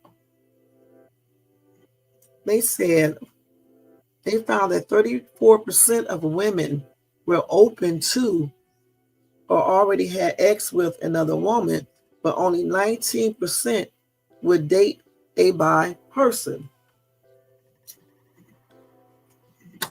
So about 19% would date a bi person.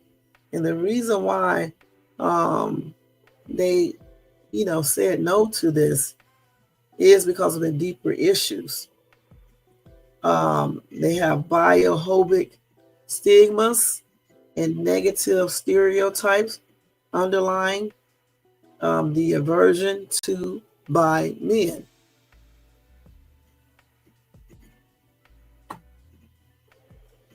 Let's go over here. Now let's go ahead and do this. Hold on.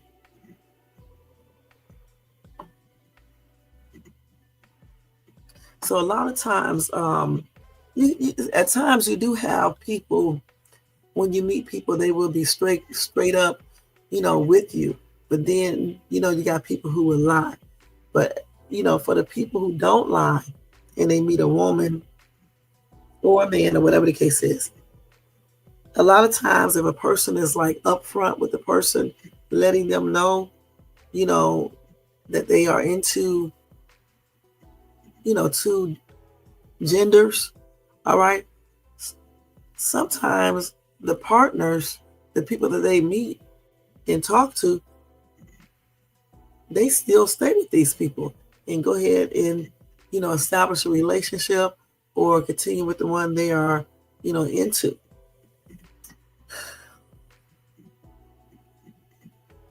So that's kind of,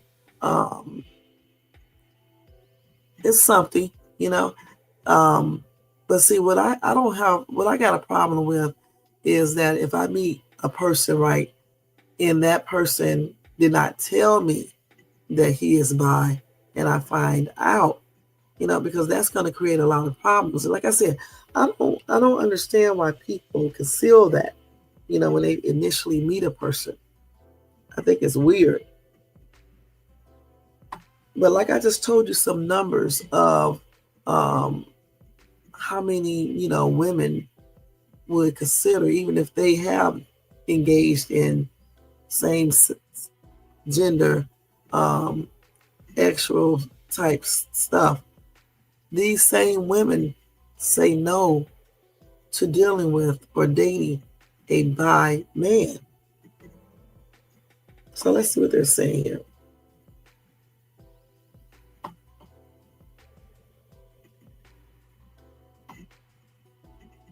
So they said, number one, bisexual men are the most likely to be in the closet.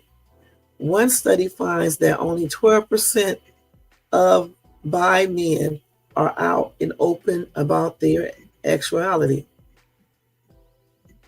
Similar studies show 82% of bi men pretend to be heterosexual.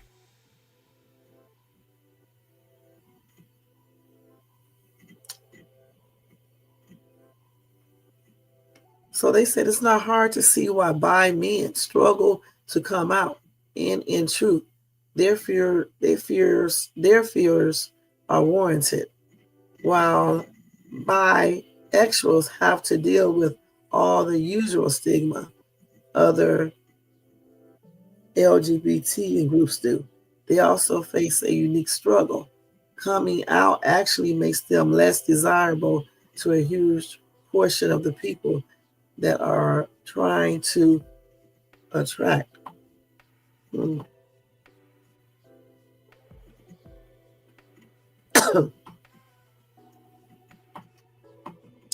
let's see here.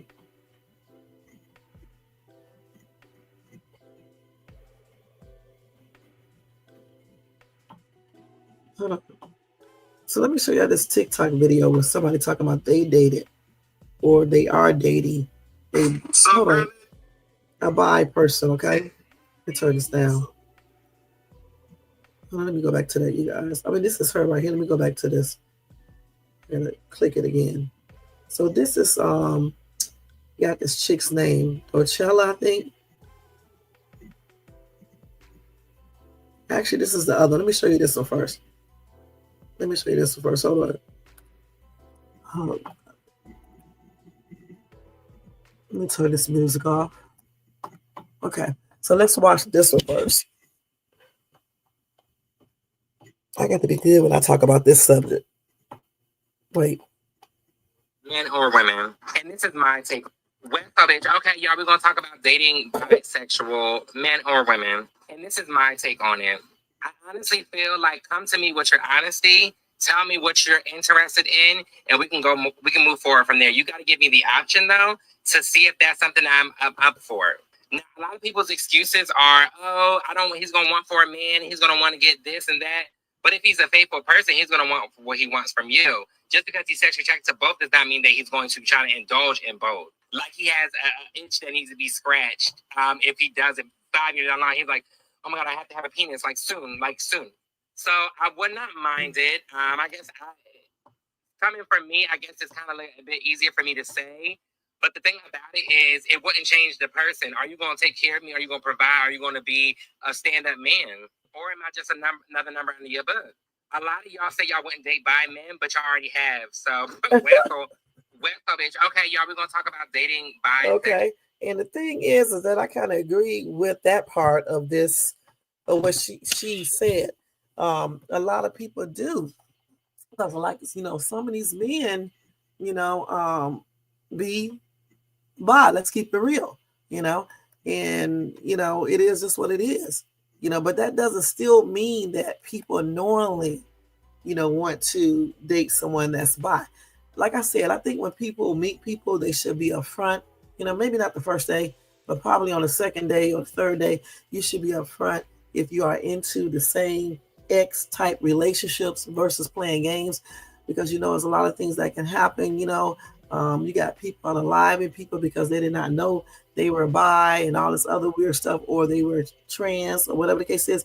They go berserk when they find out. So I think it's better for people to, be truthful, but you got to deal with this other part of this too, where some people say they're not bi, okay, but in reality that they are, and they stay hidden in the closet because they can't admit to themselves that they did something with the same ex. So they keep on, running around acting like they never did and pretending to be straight up heterosexual.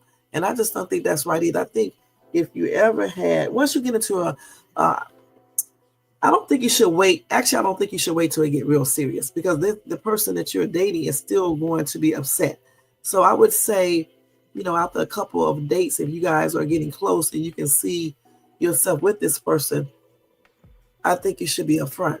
You know what I'm saying? Not too many dates later, but maybe the third or fourth date, when you know that you want to start a relationship with this person without getting, up in your feelings too much. You know what I'm saying? Because you don't want to wait until you start really like falling in love with somebody and things like that, and then put this out on them because you're going to make them mad. Okay, you should tell them before so they can make up their mind if they want to pursue a relationship with you.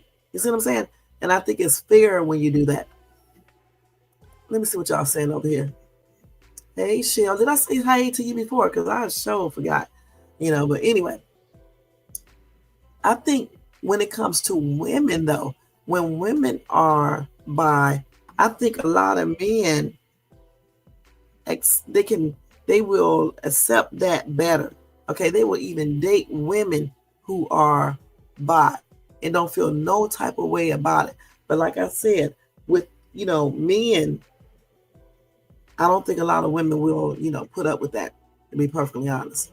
I don't know if it's because of what people will think, or the things that they do. I don't know. I don't know for sure. Let me read a couple of these comments from her thing. Somebody said, right, don't make a decision for someone else. Give the respect for that person to say okay or no. And that's why you should tell them, okay, at least on the third or fourth date. Maybe not on the first one, but at least the second, third, or fourth date, point blank. Again, this is how so many people get unalive, because people keep secrets like this. That type of secret right there is too big to keep. Okay, point blank. And then somebody else says, speak the truth. You need to be upfront with people. You need to tell them what's going on, because there's too many diseases out here. People are unaliving each other over stuff like this. If you're confident anyway in your actuality and within yourself, I don't understand why you would keep that a secret in the first place. I just don't. I just really don't. Now let me get this other video real quick. Hold on, y'all.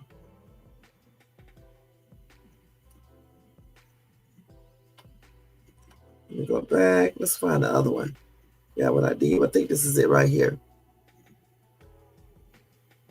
So this lady right here, you guys, she dates a bi dude. All right. This is, I can't pronounce her name. I don't know if it's Dochi. I think that's right. What did you say? You said, I wouldn't mind if my girl was attracted to other girls, but I couldn't take the relationship too serious if she's bi. And like I said, a lot of men don't mind about that. I wonder why. I could look it up, but I wonder why some men actually enjoy dating a woman who is bi, and why a lot of men go along with that. Is it because they want to see two women engage in an entanglement together, and that's their secret fantasy? Or what? That's crazy. You say you would date her, but you wouldn't marry her. Okay, so you would subject yourself to dating someone that is bi, but you wouldn't marry them. I mean, why wouldn't you? If you can date them, you should be able to marry the person.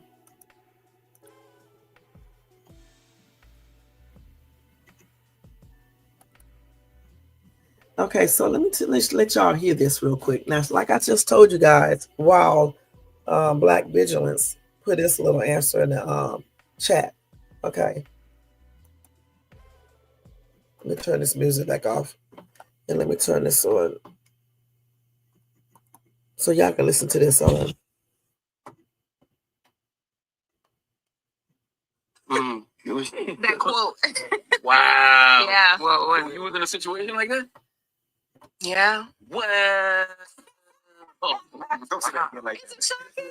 wow. Is it? I mean, no, not Let me start it over.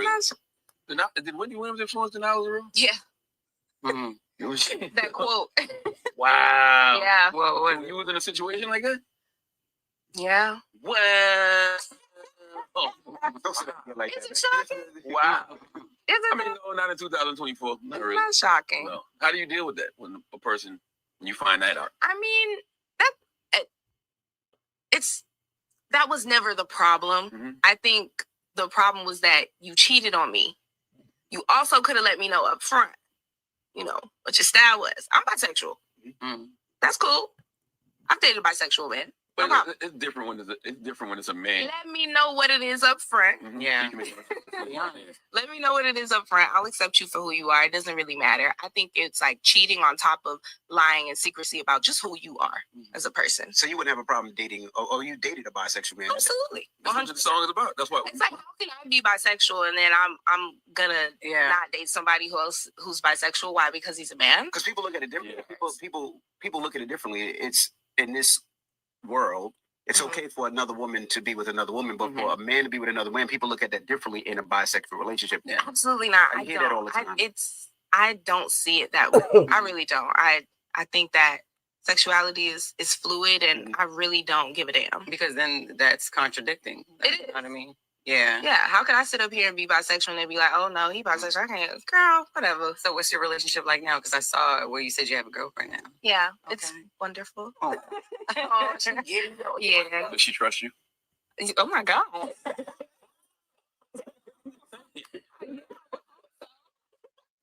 She does. Yes, she does. Okay. Okay. Did Wendy Williams influence the knowledge room? Yeah. Okay. Mm-hmm. So she's bi. Okay, she just said it. And she doesn't care. She wants you to tell her up front that you are into both, but she does not care. Okay. It is, you know, they do look at two women differently than they do two men. And like I said before, one of the reasons why I think they look at it is because it's not accepted. You know what I'm saying? It's not accepted, you know, two men being together. Okay, then you think about everything they have to do. I mean, it's just a lot of different things. Okay. But if someone is bi like she is, it would be weird if they did not accept the same thing in a partner, like a male partner. Okay. Even though for me, it's still a little different. You know what I'm saying? But she did definitely have one thing right. People should be straight up front.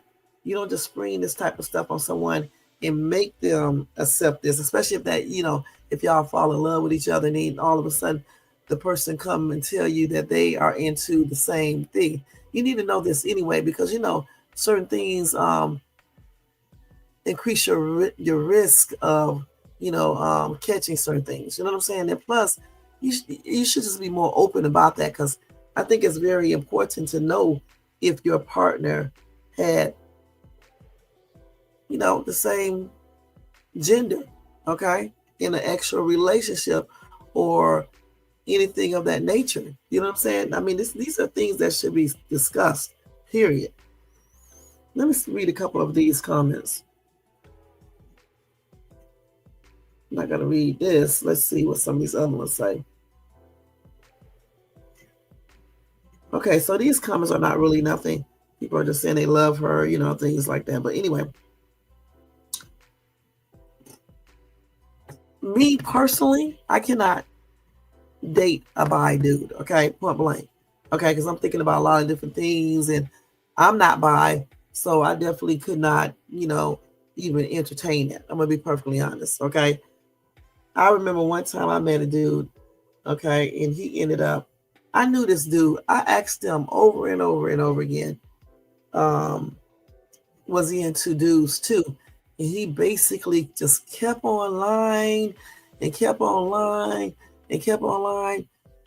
Where he messed up is that when we started talking, obviously he liked me, right? And he started giving me his account information, you know, to go do stuff on his channel, just his Facebook page and things like that. Okay. And then when I went on his thing, he told me that I can look at whatever I wanted to look at. I guess he didn't realize when he said that to me that I would look at everything. And that's what I did, because remember this, I just told you guys I already was kind of thinking that he was bi because of certain things he would say, and just certain things I saw. I just thought it was just like, you know, very questionable. You know what I'm saying? And so when I looked at his Facebook page, one day and I was reading through everything, I found a bunch of messages, man. And in those messages, there was a lot of like, I mean, he talked to a lot of women as well, because he's, he like them all. Okay. But he had so many women, you guys. And then on top of that, he was talking to men. Okay. But I asked him so many times, was he into the same ex? And he was like, no, I can't stand this. I can't do that. It's against my religion. Just all types of stuff he was saying. Nosy my butt. And come to find out, this dude is bi as hell. I mean, was doing the most. Doing the most. And I'm glad that he gave me his Facebook passcode and things like that. But even if he wouldn't have given it to me, I still would have found out, because I was right all along when I was looking at his mannerisms and things like that and certain things he would do. I just knew he was. I could tell, even the way he took pictures and stuff. I remember one time he took some pictures, and I asked him, why did he take these pictures like this? And I was like, damn, you got men, liking your pictures and stuff. And I'm like, damn, do you like that? And he was like, no, he was just taking those pictures for, the women. And I was like, because you got men and women up there. Then I was reading those messages, and men were saying weird shit. And he didn't even say anything to them. You see what I'm saying? There's a lot of things I was looking at, And I was like, I'm just so glad I never liked him in that manner or anything else. He was basically just a friend. And because I'm just trying to, at that time I was trying to envision, because he had a lot of women too, what some of these women would say if they knew that he was, bi, especially the ones that he engaged in entanglements with. And did he use anything? And, I did ask him those questions, and, people would lie. He claimed he did and things like that. But, I know men, just like women, will lie about certain things and stuff. And I'm just thinking about all these people that he connected with, right? And they did not know he was like that. And they had entanglements without him using anything. And then y'all wonder why so many actual diseases spread in the brown community. So that's why I think it's very, good. It's a good idea. Like when you meet a person, maybe not on the first day, maybe not on the second date, maybe not even on the third date, but at least by that third date, you should be telling that person that you like the same gender, period. If you feel confident in yourself and you don't think you're doing anything wrong, I don't understand why this would be such a secret. Because like somebody said, a lot of women, I think I read it,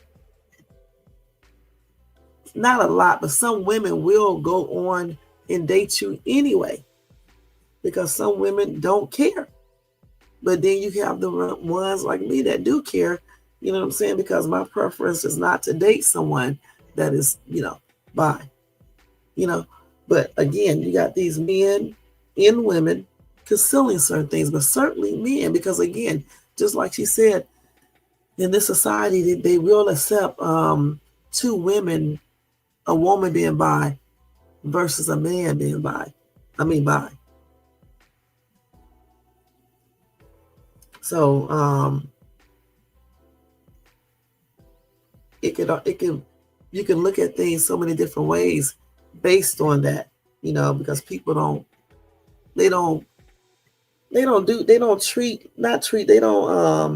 look at stuff the same way for each gender.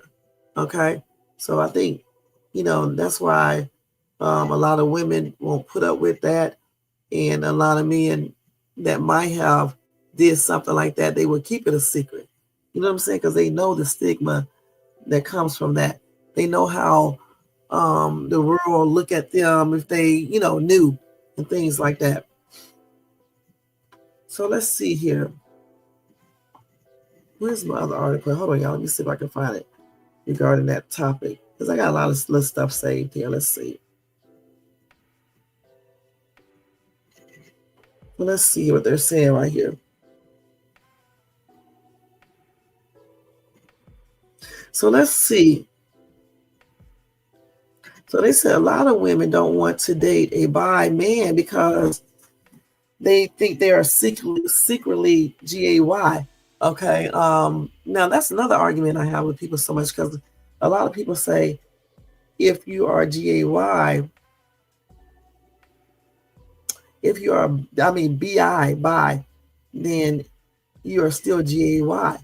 Okay, but yeah, technically you're still, well, no, because GAY is straight up where you just like the same gender, I believe, and you don't like the other one. But when you say bi, then that means you like either or.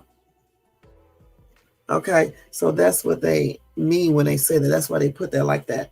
So this person said too many women assume that bi men are secretly GAY.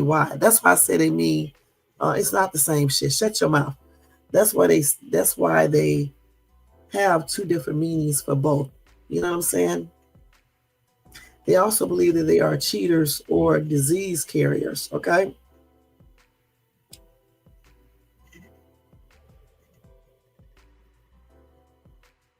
Okay, let's see what they're saying. Okay, let's see here. So they said bi men are the most likely to be in the closet. One study finds that only 12% of bi men are out and open about their actuality. Similar studies show 82% of bi men pretend to be heteros. You know what? And that's what that dude did to me. You know what I'm saying? He was pretending to be hetero, but he did not realize he was trying to talk to, someone that knows how to do things and always investigate everything and just got to know who I'm talking to. He didn't realize that. Okay. So I was able to find out. I mean, I was right the whole time. When I was telling him, when I was asking him questions, when I was looking at the way he do certain things and the way he just different things, I just knew he was. I mean, I can't believe he had all them women, like about 75 of them. This dude right here that I'm talking about, I have never in my life seen a man have so many women. Even if he wasn't bi, okay, he couldn't talk to me. He had so many women. I mean, he had them all colors, okay, from white to us, brown people, to Latinos, to African, just all types of women. He was a big ass player, okay? And then he had these men, okay? All types, all right? So, I mean, even if he wasn't bi, I couldn't talk to him. He had too many women and stuff. But what I really can't understand is how none of them even questioned his sexuality or knew. This is weird. So I think some women are not, they don't be watching stuff and they don't observe anything. You know what I'm saying? That's why some men get away with lying and pretending to be heteros when they know they are bi. So they say it's not hard to see why bi men struggle to come out. And in truth, their fears are warranted.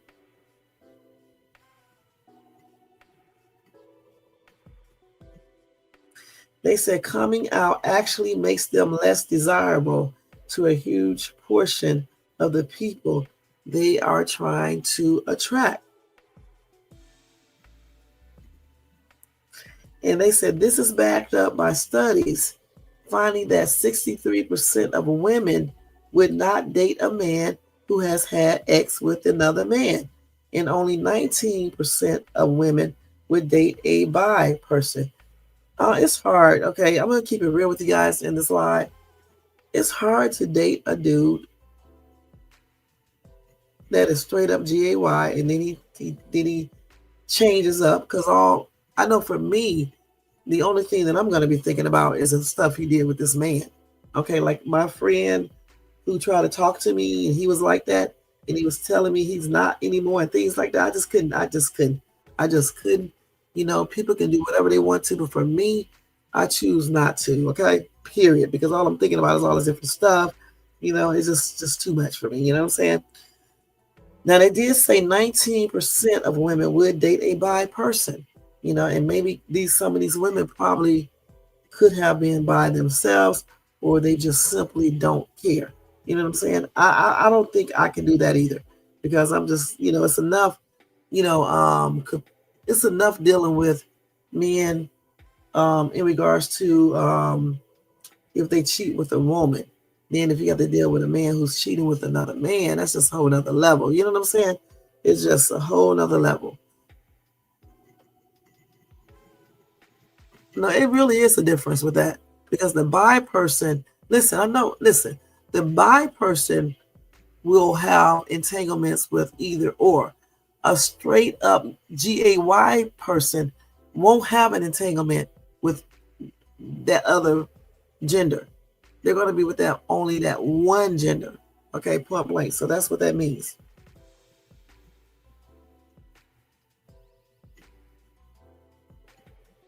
So listen to this. They said the stats are an indicator, and what I'm hearing on the ground is very similar. One bi told me he has a friend who for many years received a ton of matches from women on dating apps when he was listed as straight. Then when he figured out he was bi, he changed his status to bi on the app and got no more matches from women. And that's because some women just cannot and don't want to deal with a dude that has been with another dude. Let's keep it real. I mean, you're thinking about all this stuff this dude. If the dude is straight up GAY, we don't care. But if the dude is bi, no, we do care.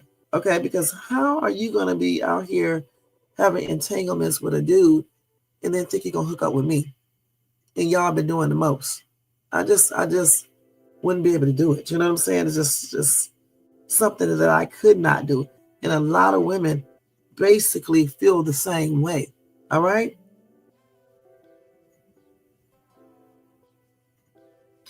So they said one wonders how many GAY men would come out if it meant a majority of GAY men would then not find them attractive. Said bi men find themselves in an odd predicament. As one bi asked me, if most women date a bi guy, doesn't coming out as bi really mean that you're coming out as GAY by default?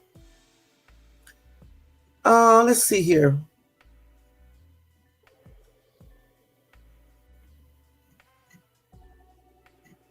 I don't know about that. I mean, like I said before, if the person is straight up GAY, okay, they just like the same. The dude like dudes. I don't understand how he would switch back to doing both, because that means that he was bi in the first place and he did not realize that, or either he suppressed that subconsciously. Okay, because honestly, it's just like heterosexuals, when all of a sudden they come out and talking about they bi now or GAY now. Listen, I don't believe, first of all, they're just bi, unless they just stop doing stuff with the other and just strictly concentrate on that one, the same gender. But still, the thing is for me is that they were always bi, okay? Because I really do believe that you have to have a secret desire for the same gender, okay?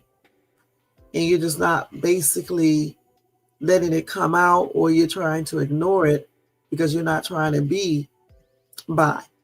Okay, then one day you magically feel like you say to yourself, why am I, resisting this? Let me be my real self. And then you come out and you start telling people you're bi. Deep down inside, you were already like that in the first place. You just were, you probably just wasn't acknowledging it. You were suppressing it. You were hiding that. You were fooling yourself, basically, telling yourself you're not bi, but in reality, you knew you were bi. Just like some people who magically claim they're not GAY anymore, okay? And then they hook up with a woman for a while, then they eventually go back to a man. I think they were, bi the whole entire time. You know what I'm saying? I really do believe that. I don't know. I mean, I could be wrong, but I think that they were bi the entire time, and they just basically, put that inside of their subconscious and stuff, and just not even put it inside their subconscious, but they just refused to let that side of themselves come out. They didn't want to, face reality, period. And a lot of people do this. I don't think you can just magically start being bi or GAY. I really don't. I think you already had that in you. You probably just suppressed it. You know what I'm saying? I don't believe that. Because, a lot of women, some women, I even know some women like this, they will, go through a lot of stuff with a man, right? And the man may cheat on them, fight them, or whatever the case is. Then they move on to dating just women and say they turn bi. I honestly think that they were already attracted to women in the first place. All right? I really do believe that. And they just did not let it come out. They did not acknowledge it. They hid it. They refused to acknowledge it back then. And then one day they get so fed up, with these men, and then they let the true self come out.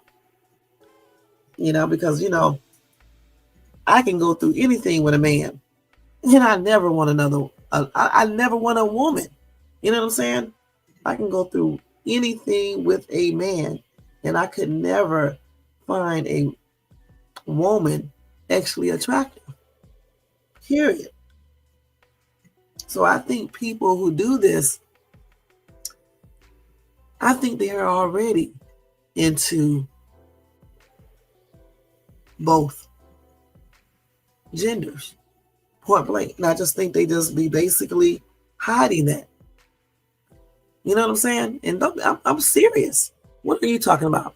You said maybe he was GAY and confused, or bi and confused, or just half GAY or half bi.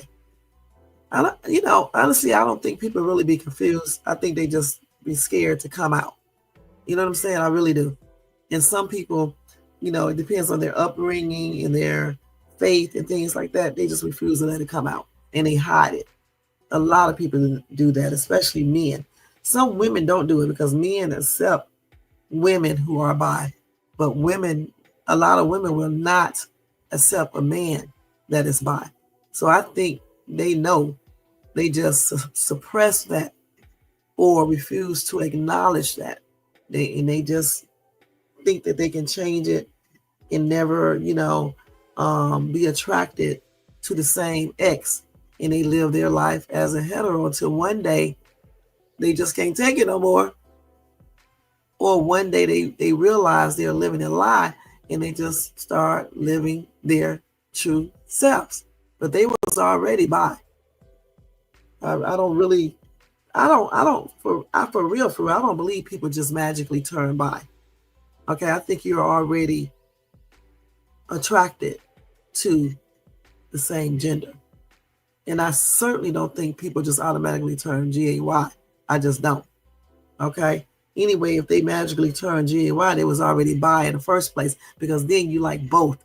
Okay? Then you just choose to just only engage with one. But you already had both. So technically you are bi. But if you just came out and you strictly had that one gender, the same gender, then you are strictly GAY. Period. Okay? So let's see here. And I also think too why some women cannot date someone that's bi or GAY. Like you'll date somebody at GAY that, he used to be GAY, then all of a sudden now he wants a chick. Again, I'm going to say that he probably was bi in the first place. Okay? So, Jermaine, I am talking about an important subject, okay? So the thing is, like I just said, guys, I think that they were already into both, okay, point blank. And a lot of times women don't want to date these type of people is because I think, for one thing, I think they may be embarrassed, okay? I know a lot of people lie about this, but I think they will be. A lot of women do.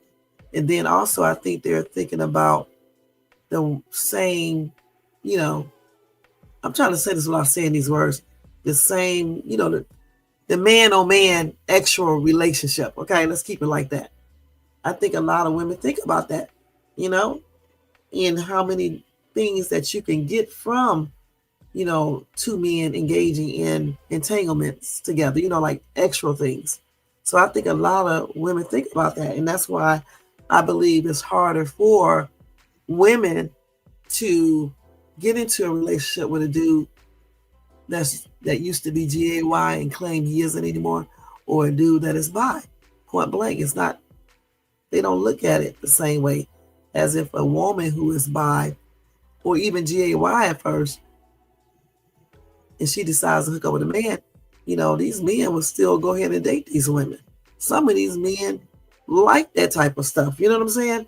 Because they be fantasizing about having two chicks at the same time.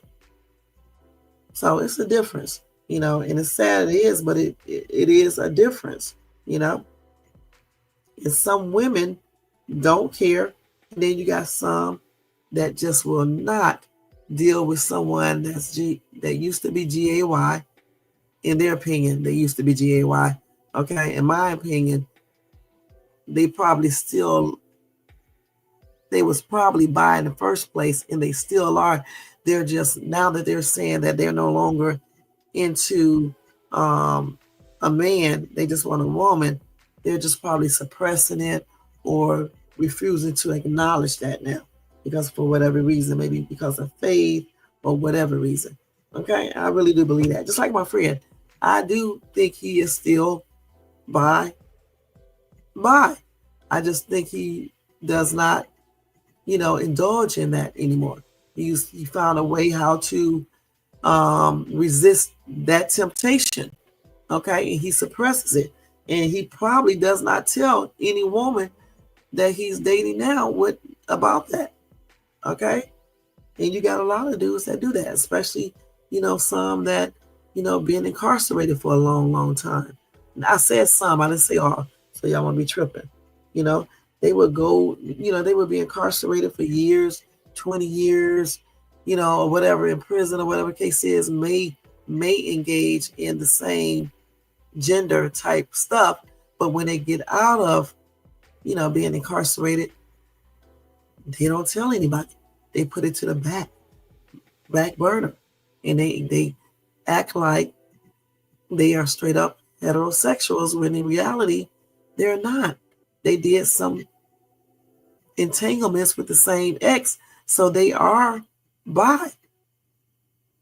Even if they don't even indulge in it now, they're still bi because of what they did already. And again, I don't understand why people don't be honest about these type of things, especially, when you have so many diseases that are more, you are more susceptible to certain diseases if you do practice, especially to men, if you're practicing, the same gender type extra relationships. I'm trying to talk like this, so, for YouTube purposes. So it's a lot of stuff you have to think about when you, get into a relationship with people who engage in the same gender type entanglements, or you get into a relationship with a person who claimed they were GAY but not anymore. It would be difficult for me to be accepting something like that, for real. Some people, they down for anything, and some people are just not down for anything. You know what I'm saying? They're just not, because they're looking at many different things, many different things. Now, at the same time, I don't feel like people should be walking around here putting people down because of what they do. You know what I'm saying? I mean, if you don't think it's right, you have your right to that opinion, but I don't think you should be walking around, doing the most, and saying the most to people who do decide to be bi or GAY. It's just not right. I mean, even like if you have bi children or GAY children, I still think you should support your kids. I mean, you should just let them know that you don't agree with their lifestyle. Okay, you're not gonna. You may not want them coming to your house. I don't know, but at the same time, I think you should. I don't think you should turn them away. That's what I'm trying to say. I think you should just tell them you don't agree with their choice of partners or their lifestyle, but I think you should still, love your kids and support them. I really do. Because this world is already hard. It's already difficult. Why would you make it even more harder? Just tell them you don't like what they're doing, but they are grown or they are old enough to make their choices, even though you don't agree with it. I don't think parents who do that, I'd be like, that's crazy, because your kids, if your kids don't have you, who do they have? Especially if you're talking about teenagers who are GAY or bi. Who do they have if they don't have their parents? And as a parent, you should be there to talk to your child, to try to understand, to be their support mechanism and all of that. And if they're doing something that you don't agree with, I think you should just talk to them like a grown-up and let them know that. And you just never know. But I'm still going to say, when people are GAY and bi, I still think,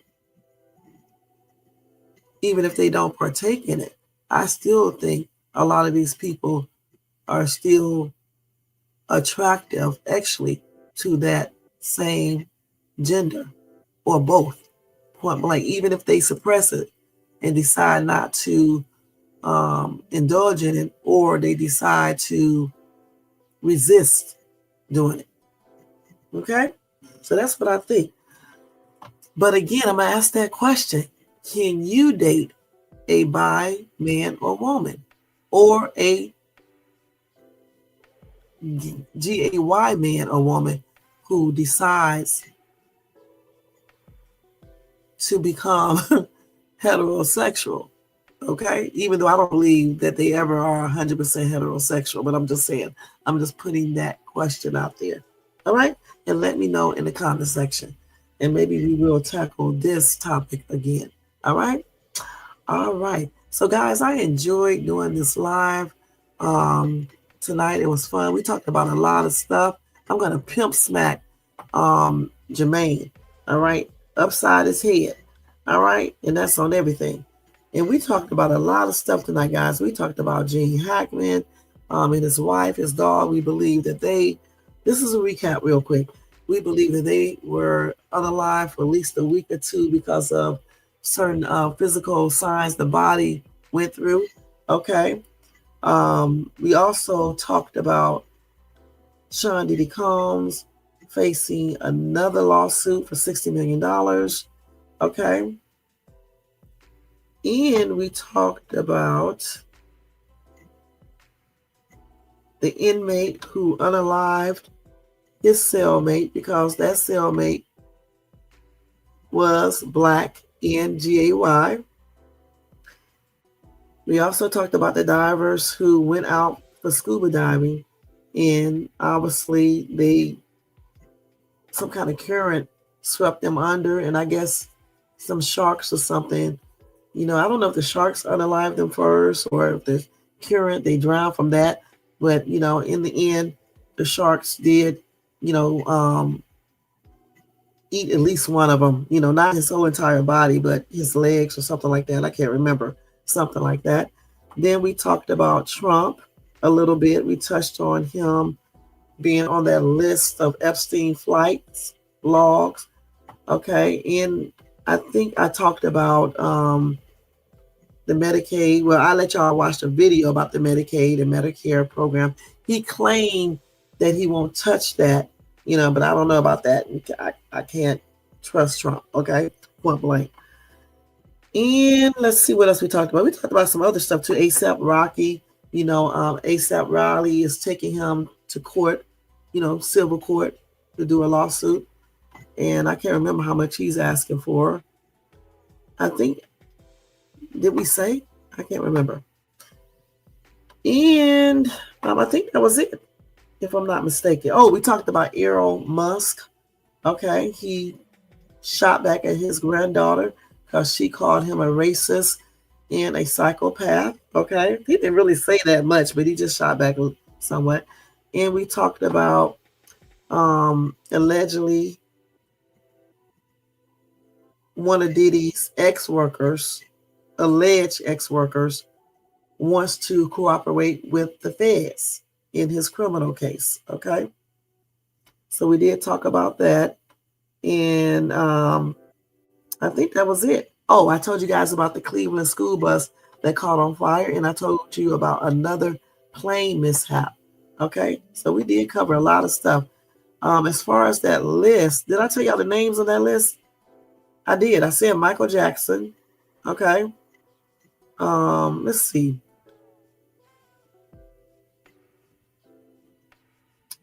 I said Michael Jackson, right? I don't forget who else I said on that damn list. And I don't see it. Let's see here. I might have deleted it, you guys. Let's see. I hope I did. And I bet you I did. Because I don't see it.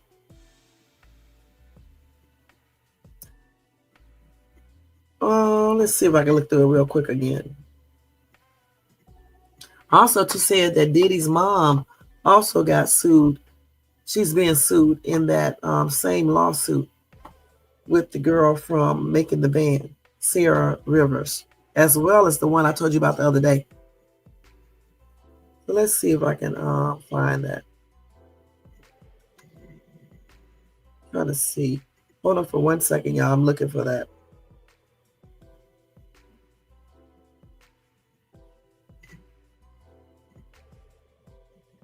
Is this it right here? Let me see if this is it right here.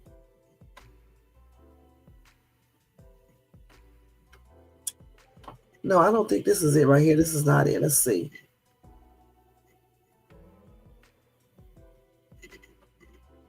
Hold on, let me see, y'all.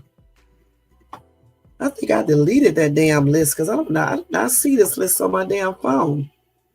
I probably deleted it by mistake last night. Let's see. Oh no, here it is right here. So they said in this list, I thought I told you guys this yesterday. So I said Mick Jagger, okay. I said Michael Jackson. I said Alec Baldwin, Ethel Kennedy, who is the mother of Robert F. Kennedy Jr. Okay, so those are some of the names, alleged names right now. And I think that was it that I saw so far. All right, so that's just some of the people. So we talked about a lot of stuff. I appreciate you too, hon. All right. So anyway, y'all learned a lot of stuff. So on Monday next week, I'm gonna do like obviously the Diddy stuff and all that, but I'm gonna do a topic every single day of different stuff. So be looking forward to that. That's what I used to do from the beginning. A topic every day along with the news topic. So next week I'm gonna do that as well, because there's a lot of stuff out here that we need to talk about, y'all. Not just celebs, people passing on, but you need to talk about the real issues out here, like the tax. I mean, not the tax cuts, but like all these different programs being cut. Because even if you don't think these things are going to affect you, it may affect some people in your household or people that you know or other family members. And then plus we need to know about other things like missing kids, missing people, racial stuff that goes on, different type of good programs that you can get into, health stuff, just so many different topics that you can talk about versus just talking about, just one type of topic all the daggone time. So starting next week, we're going to incorporate, different topics into every live, and they're not going to be long. I'm only going to go an hour and a half. I just went long tonight because it's Friday. All right. And I won't be on over the weekend unless something major happens or I get extremely bored or whatever the case is. All right. So that's what we're going to be doing. Y'all make sure y'all check out my Country Rain reaction videos as well. They are pretty good. I'm going to put up another one tomorrow. Make sure you check out my haul that I'm going to do this week, because y'all, women, if y'all like that chrome looking fingernail polish, I got some. I finally found it. I cannot believe it. And it's so cute. I can't wait to put it on my nails. And I got some more good products to show you guys as well. And then I'm going to do a members only live. It won't be a live. It'll be pre-recorded.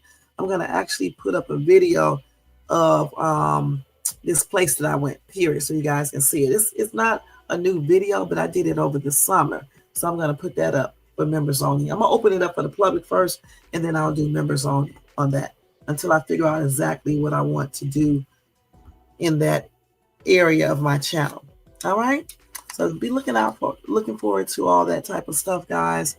And again, thank you so much for tuning in. Y'all, don't forget to thumbs up this video if you enjoy this content. If you are not subscribed to my channel, please subscribe below. I'm gonna play this for you, Jermaine, because you've been running your daggone mouth talking about pack it up. I'm gonna do this little thing for you. I actually recorded it, and I'm gonna let y'all hear so y'all can laugh. So anyway, again, thumbs up this video, subscribe to the channel, hit the bell notification so you can be notified of any upcoming videos. Make sure you share and leave a comment. Don't forget, if you want to show additional support to this channel, you can do a super chat. What's the other one called? Super sticker, or a cash app at $ShadesTube. All right. Or you can copy yourself a membership for $4.99. All right. All right, guys. So we are getting ready to get out of here. Let me let this boy hear this real quick. This little boy.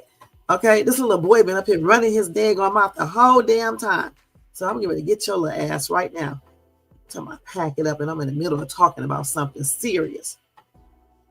Well, I'm going to pimp smack you. And you better be glad I didn't have time to do a track with it and then do it, because I really would have played this for you. Actually, you know what? I'm going to save it for another time. When you start running your mouth next week, I'm going to play it then so it can be super duper funny. And Jermaine, you better hope that I don't get no music to go with it, because if I do, I'm going to do it then to that. And then I'm going to play it every time you be over here trolling me, man. Okay? Every time.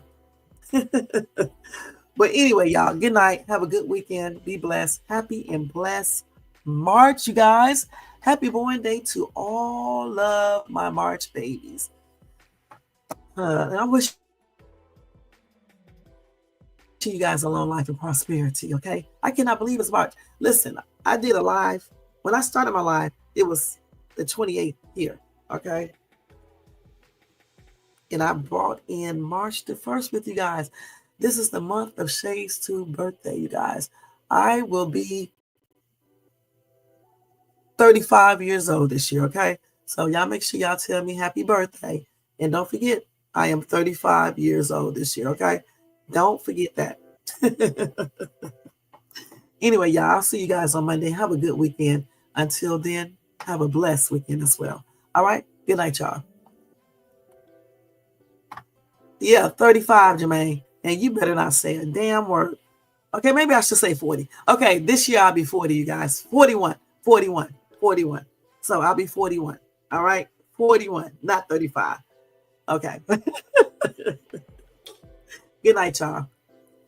And thanks to Black Vigilance TV, Jermaine, Drip Advisory, Nightbot doing his job, Kim B. Let's see who else came over here.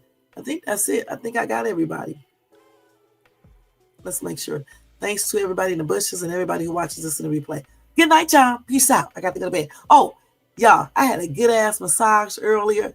I mean, I had reflexology done, and I had a hand massage and the body massage. It was so damn great, you guys. And plus, I went to the chiropractor.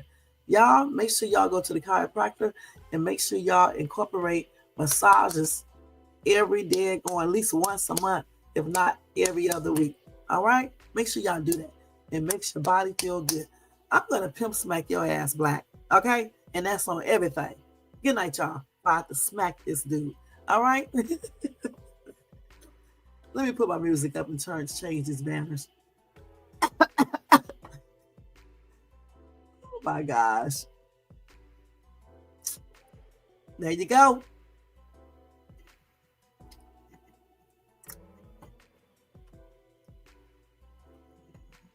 Let's turn that music up, y'all. Let's party.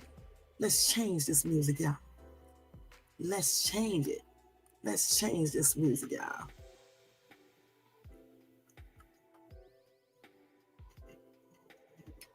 Let's see. We're going to do this one. Let's change it to this. They go out on.